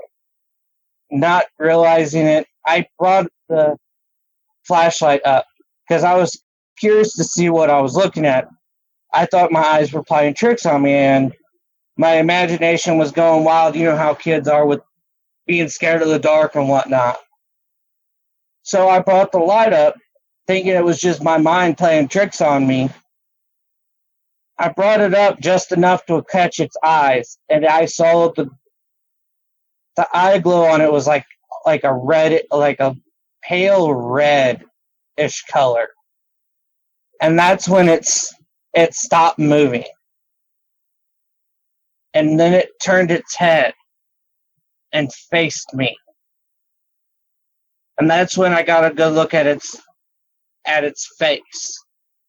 It was like the canines were, the top canines and the bottom canines kind of overlapped a little bit. And they're every bit of probably as long as my adult fingers. They were massive. Massive teeth. And massive canines. The canines are what, in the eyes and it's just general appearance stood out. It was big.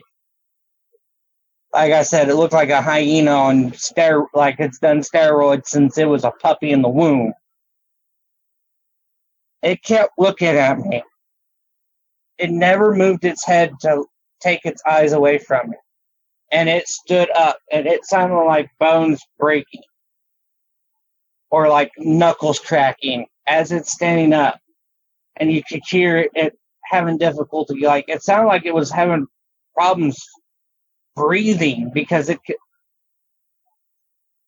even though it knows that it can do it, it's like the weight on its chest and everything was not meant to be like that. And I was still like, had the flashlight on it staring at it. And I saw its arms were massive. It had like the raccoon hands, it looked like, from a distance. And claws that are every bit of 5-6 inches long or more. And then when it finally stood all the way up, it was every bit of 8-9 feet tall. And its head never moved. It kept its eyes, both its eyes fixated on me. And then it rotated its body to align with it, to face me. As soon as it turned and its body was facing me,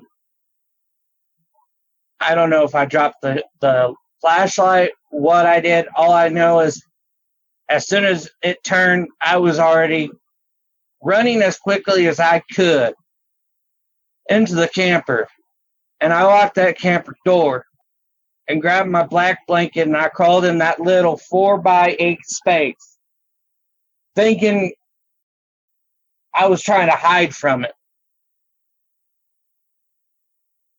And all I hear is boom, boom, boom. It was running up that hill like it was nothing. And it came around to that camper door and it was trying to open that camper door. And it was shaking the whole camper.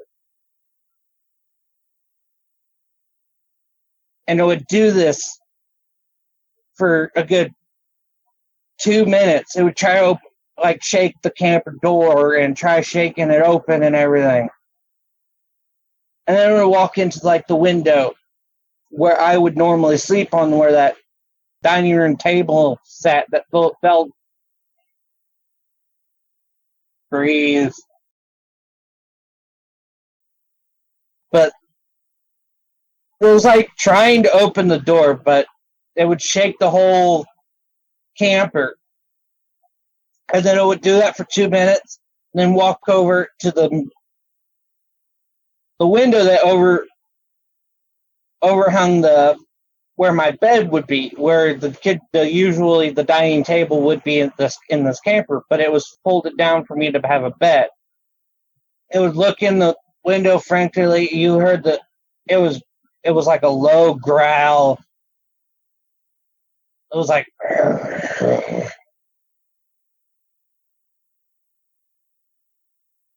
it would look in the window, and then it would go look in the other windows, and then run. It'll go back to the camper door and start trying to open the door again, and just shaking the camper while it's doing it.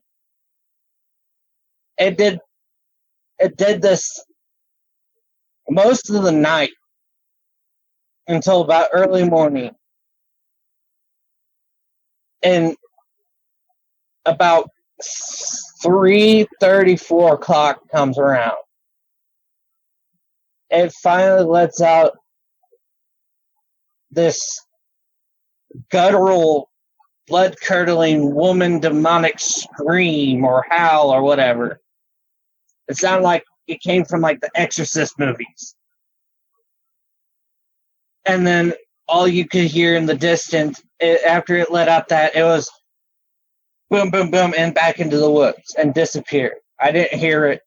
I heard it run off into the woods and disappear.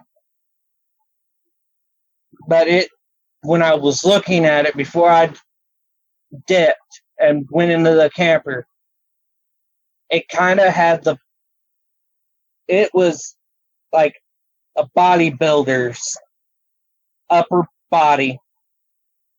And it kind of looked like it had its tail like curled up underneath, covering like its genitalia or whatever. Like, it was like curled up underneath. And the smell was awful. It sounded like, it smelled like when you shoot a deer in the gut and it dies and you go to gut it.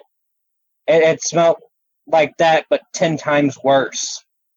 It smelled like rotting animal that's been out in the sun for 10 days.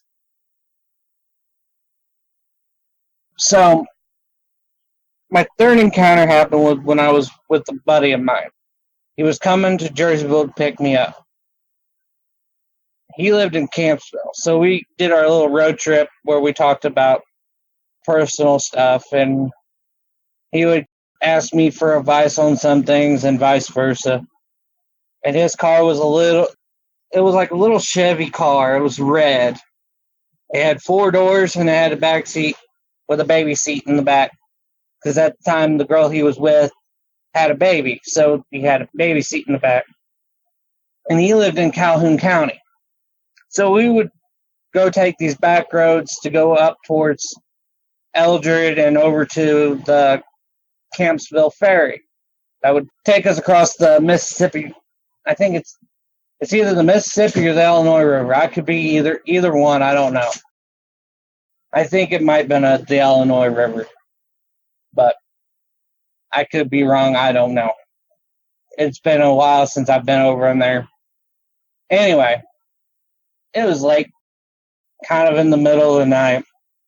And I would go stay with him and his girl for a week or two. And I would help out around and help work on the cars and whatnot.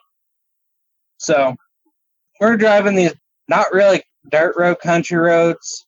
They were like little paved highways. It was like a little 2-lane highway with little white dashes, or the white lines on the sides, and then the yellow dashes in the middle, and they had the little reflectors or whatever you want to call them in the middle of those little yellow dashes.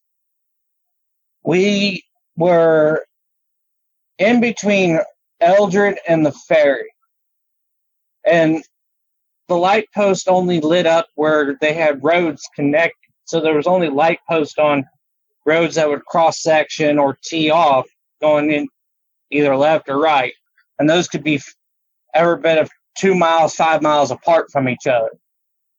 And there was a couple little odd businesses here and there, but most of it was all fields. There was like little tree lines here and there near like little coverts or little like creeks or whatever you want to call them. But that was about it for any like tree lines until you got closer to the river, and that's where the woods would be. So most of it all was basically just fields of corn and soy. But me and my buddy he was driving, and we were in between the ferry and Eldred in Greene County. So we were somewhere in between, and this was like June 10th, so it's summer. So we had the windows up, AC on, music going, the normal whatnot that kids do.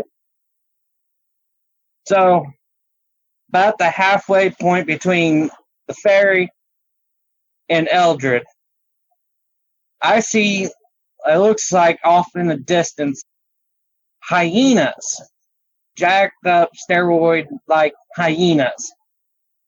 And I'd seen it, and I'm like, hey, bud, can we stop? My buddy stopped the car. And I said, look out my window. And he looks out my window. It looked like he lost his soul. His face went white as a pearl, or white as a ghost.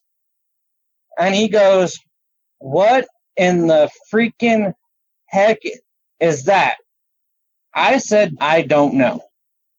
Right after I said that, it almost seemed like they were reading our minds or whatever. They all four stopped. Because I didn't know how many there were when I seen them. But when they stopped, I saw there was four of them. And they all stood up on their hind legs. I didn't get a real good look at them because it was dark and they were often a good ways away from the road. But from what I could see, they had like the classic dog face or wolf-looking face with Doberman pincher ears on the top of their heads. Two of them were like every bit of, I'm guessing here, 8-9 feet tall, I'm guessing. And then the second group were probably 5-6 foot tall. And I couldn't really tell. I just know that they were massive. And as soon as they stopped and stood up, my buddy just flips it into drive and hits the gas pedal. He went pedal to the metal. We were gone.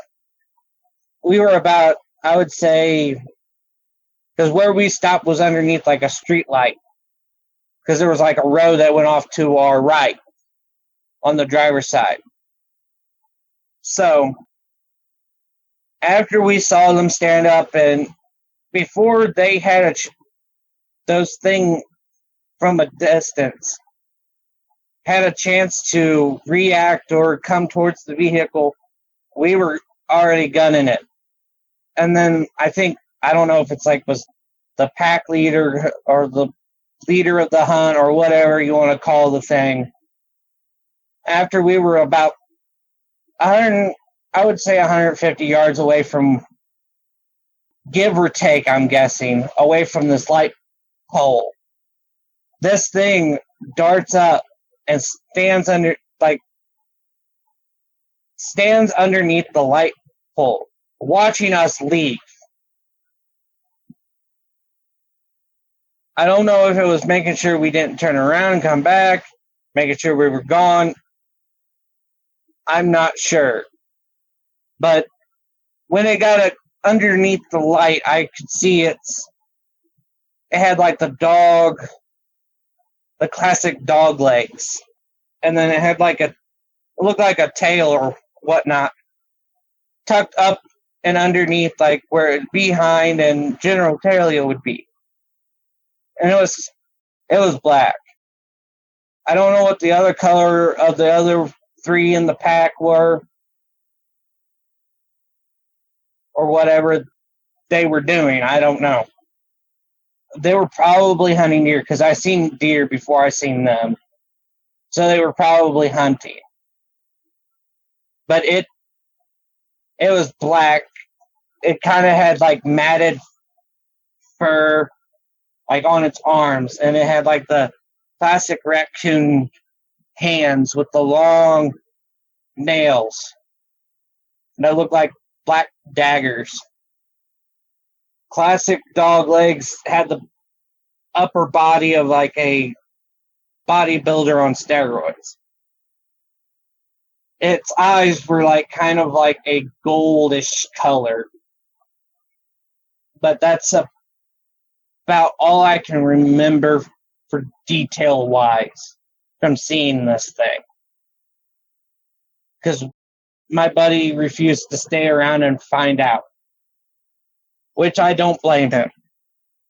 But when me and him got to his house, I tried talking to him about it, and he refused to talk about it. He's like, it was just a figment of our imagination.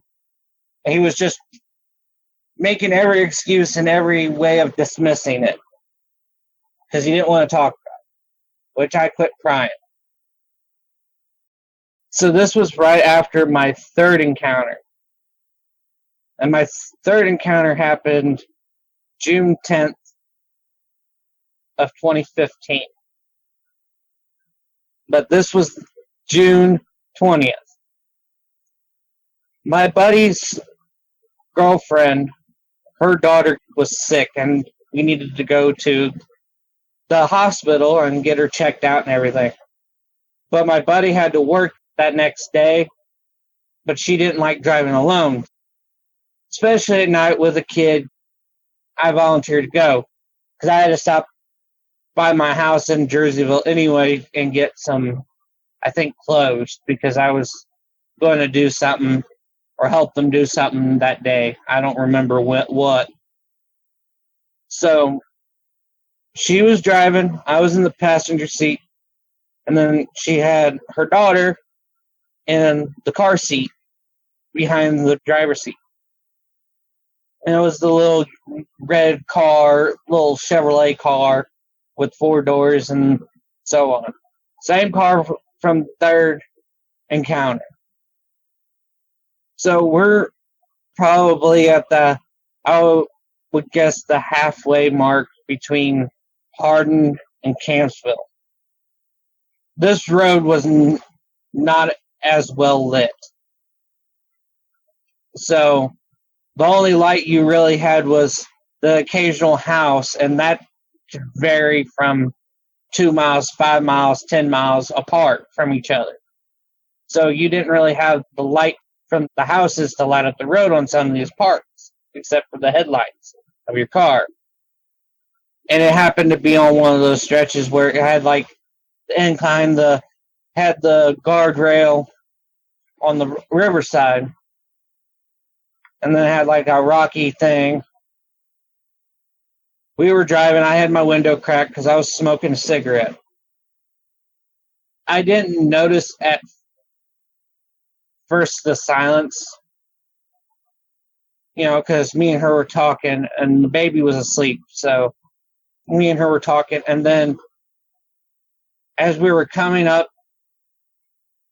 the road, there was a house coming up about, I would say, good mile, 2 miles up from where we were.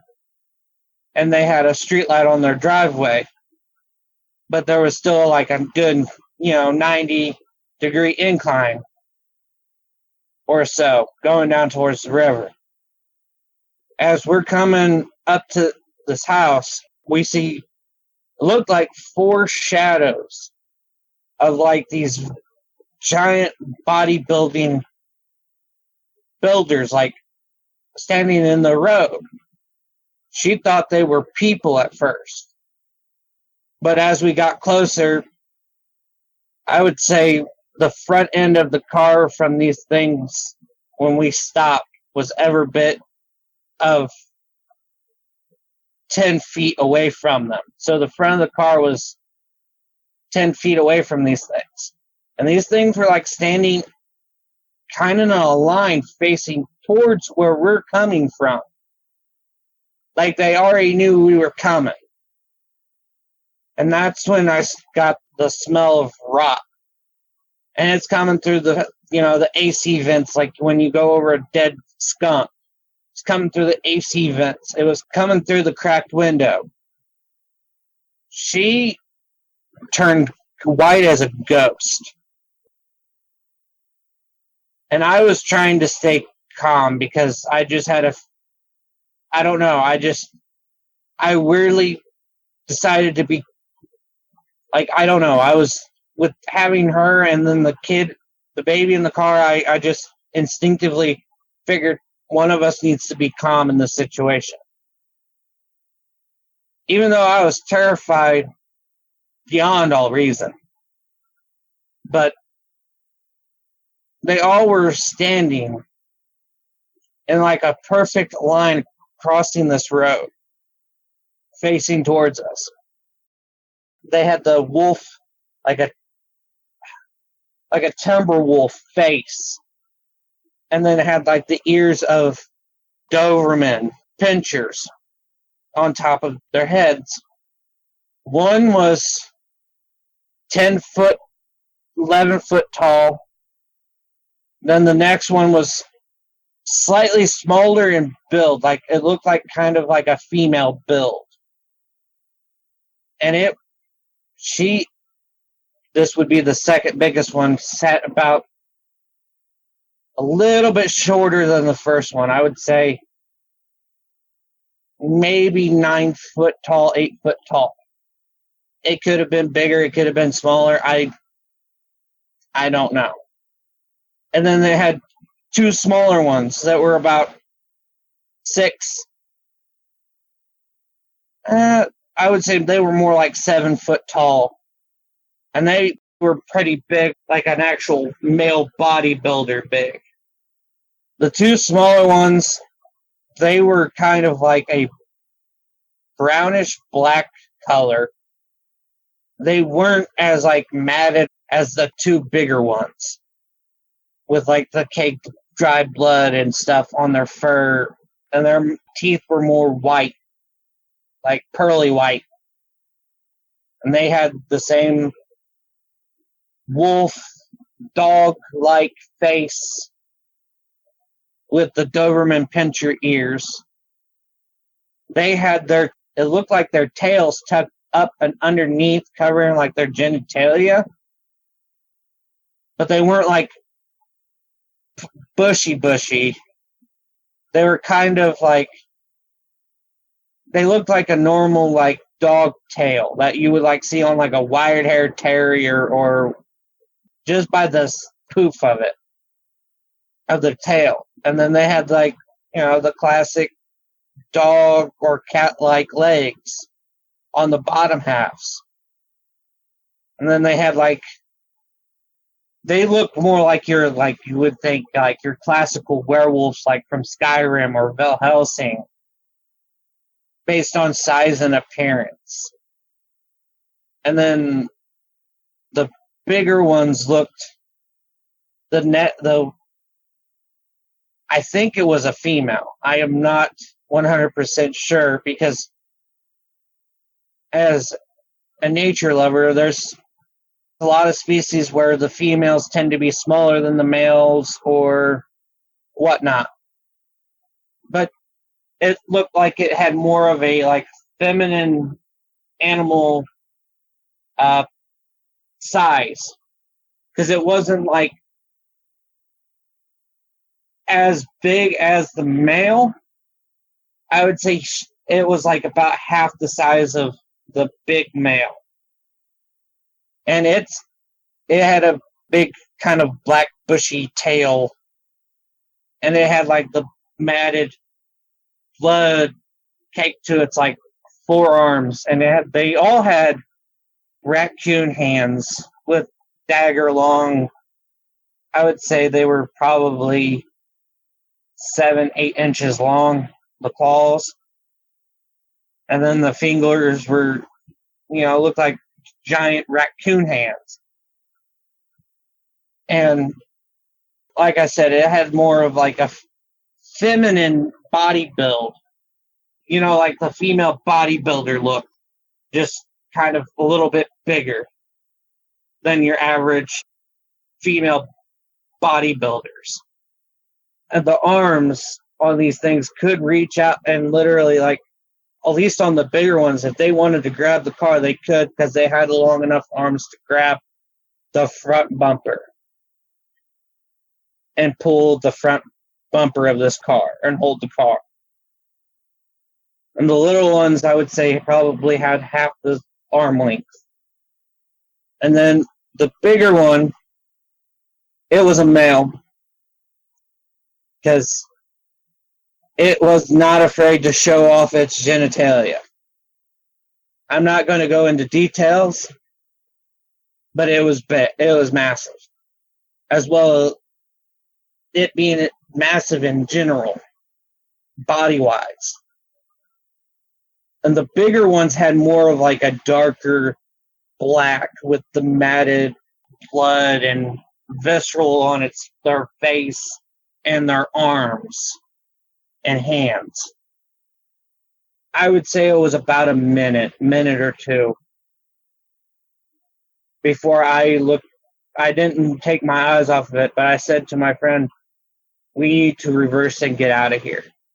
But it felt like an eternity. She starts crying hysterically, freaking out. I'm like, trying to be calm, because now the baby's starting to wake up because of the sound and her mom freaking out. And I'm telling her, breathe, let's get out of here, we'll figure it out. Let's go back to Campsville and we'll just take the long way to Jerseyville, to the Jerseyville hospital. She puts it in reverse. She's still crying hysterically, but she's managing to like not. She's like wiping her face and was reversing, and I was trying to help guide her back so we didn't go off the road. We managed to get to like a little turnabout that's on the left-hand side. There was like a little gravel like turnabout or parking spot for like eagle watchers or whatever. We managed to get there and turn around and start heading back towards Campsville. As soon as we started going towards Campsville, they got on all fours and started like escorting us out of there, kind of like you would with if you were on your way to the hospital and you couldn't wait for an ambulance and your wife was pregnant. They were kind of giving us like a police escort out of there, like there was something else there that they didn't want us involved in or whatnot. So they followed us for every bit of a mile or two. They never came up to the side of the car. Nothing like that. She's finally calmed down enough to where she's not crying so hysterically. And the baby is waking up and the baby's kind of crying. I'm still trying to hold it together at this point. And I'm trying to calm the baby down now because she needs to focus on the road. And I was telling her, okay, before we get on the ferry, let's stop. Let's collect ourselves and talk. If we have to talk about it, we'll talk about it. If not, so be it. So we managed to get back into Campsville. We pulled off into like where there used to be a bar. There used to be a bar there when this encounter happened, but there's not no more. It's just a little flat park area, and then So we pulled off into there, and I finally let out all of my pent out emotions. I started crying hysterically. I've never cried that hard. And the only time I have was when one of my grandparents who I was close to passed away. And that was 4 or 5 years ago before this incident. So I hadn't cried that hard until that night. So we did finally get to compose ourselves. We went to did what we needed to go do. Ended up she had a real bad flu, her daughter, and we got back and we never talked about it. Except for when we were stopped before we got on the ferry to go finish what we actually originally set out to do. Never was brought up afterwards. My fifth encounter happened right before my 21st birthday. It was September 2018, me and my girlfriend at the time, she liked to go out in nature and she liked to go hiking, but she had dwarfism, so she could only do so much before her back would start hurting. So there's this trail in Piermont Cat State Park that people who live around here know about it. It's more of like the locals used it to go hiking more so than the tourists and stuff, because they had specific trails for those types of people. So it was one of those off the beaten normal trails. She liked seeing nature, so I washed mine and her clothes in like that thing that gets rid of the human scent, the body wash and the deodorant and for the clothes and stuff, so it gets rid of like the human smell. The hunters used to bring in the animals closer, so that's what I did to mine and her clothes that we were going to wear that day. So we could actually see deer and some of the birds and squirrels and so on and so forth. So we're hiking. I would say we're probably not even quarter mile up the trail and when her back started hurting. And me and her stopped. She's like, I'm going to go get the car and I'll meet you at the top. Because there was roads going through, because there was like, it's kind of like the halfway point between some of these trails. This road where you could park and hike down the hill and then hike down the bluff, back up the bluff to go back to your car or whatever. Or you could start from the bottom, work all the way to the top of the bluff, and then walk all the way back down. Anyway, she's like, I'm going to go get the car and I'll meet you at the top. I'm like, okay, that sounds good. I understand, you're hurting and everything. I'll meet you at the top. So she goes back down the trail, and I keep going, and I'm still probably a good 25 minutes from the top or so. But there was like an outcropping. It was kind of like an outcropping in a bluff where it looked like a little cave that was like dug into the bluff, but it wasn't like an actual cave. It was more like an outcropping. They had support beams in it to help hold up the top so people could sit in the shade on this trail. The bench was like 5 feet or so away from the trail inside this little outcropping. I got to that point and I'm like, okay, I'm going to stop, take a break, get a drink of water. So I go in there and I sit and I'm just listening to nature. 1 minute there was birds, and then all of a sudden it was dead silent, like you could hear like a pin drop silent. So I'm like, this is weird. But nothing out of the ordinary, because I knew there was coyotes.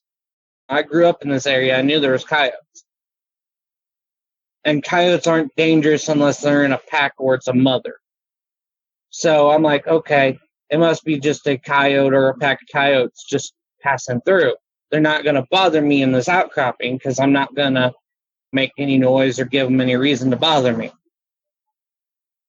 I would say 30 seconds to a minute, the smell of like rot, like a carcass being out in the sun on the side of the road for months, even 10 days in the hot sun, kind of rot smell.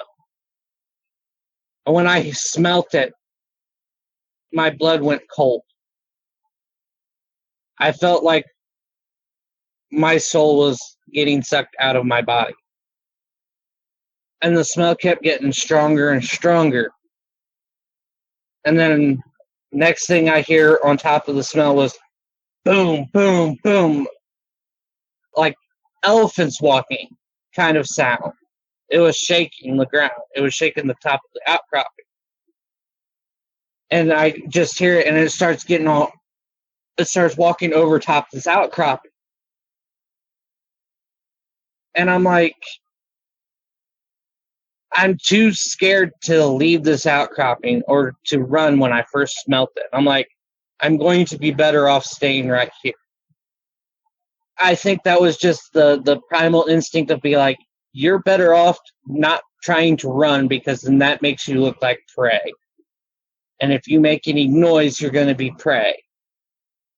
So, first thing I see after hearing and smelling all this, I see one claw or paw or hand with black daggers just wrapped. It looked like it's right or left hand wraps around the top of the outcropping and has the daggers pointing in.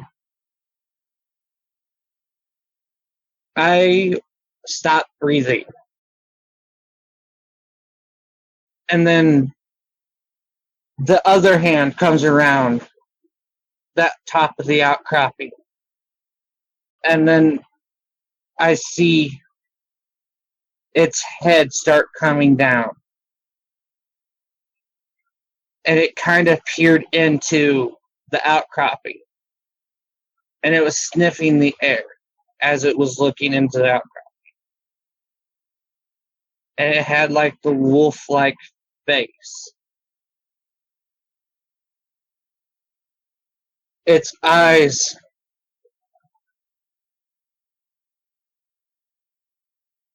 looked like a kind of like reddish color. And it had the normal wolf-looking face.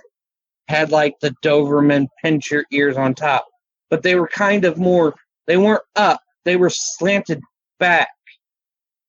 And then it jumped down.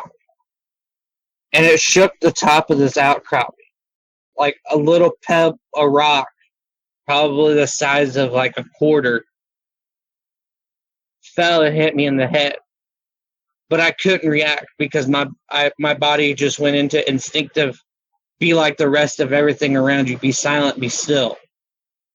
And it's standing on this trail, blocking the entrance to the outcropping. The entrance of this outcropping is like 5 feet away from where I'm sitting. And it's like kind of not standing completely up on its hind legs, but it's like kind of hunched over, but its front arms weren't touching the ground, or the front hands or paws or claw, whatever, weren't touching the ground. They were like hovering like 2 or 3 inches off the ground. It was kind of, it had matted like blood on its hands and arms, kind of like on the under part of its like jaw, and kind of up underneath like where its nose was, had like matted blood and, visceral. And it was sniffing the air, and then it would bend down without touching its front paws, touching the ground in front of it. It would start sniffing like towards the ground. Then when it would go back up, start sniffing the air. I felt like I was in a freezer. That's how cold my blood was going. It had the body of like a bodybuilder. It was take the biggest bodybuilder you could think of, whether it's from the 80s all the way up until now. It was that, every bit of that big. Its arms could easily reach me. If it knew, it probably knew I was there. But if it could, just by the length of the arms, it could easily reach in there and grab anything that could be in there. Its fur was like black, and then as it came down its back, there was like kind of like an arrow. And then it had like, you could see like a skin. It was like black skin. it had like nicks and cut scars on it, like, when you're running through the underbrush, you're getting cut by like thorns and stuff like that.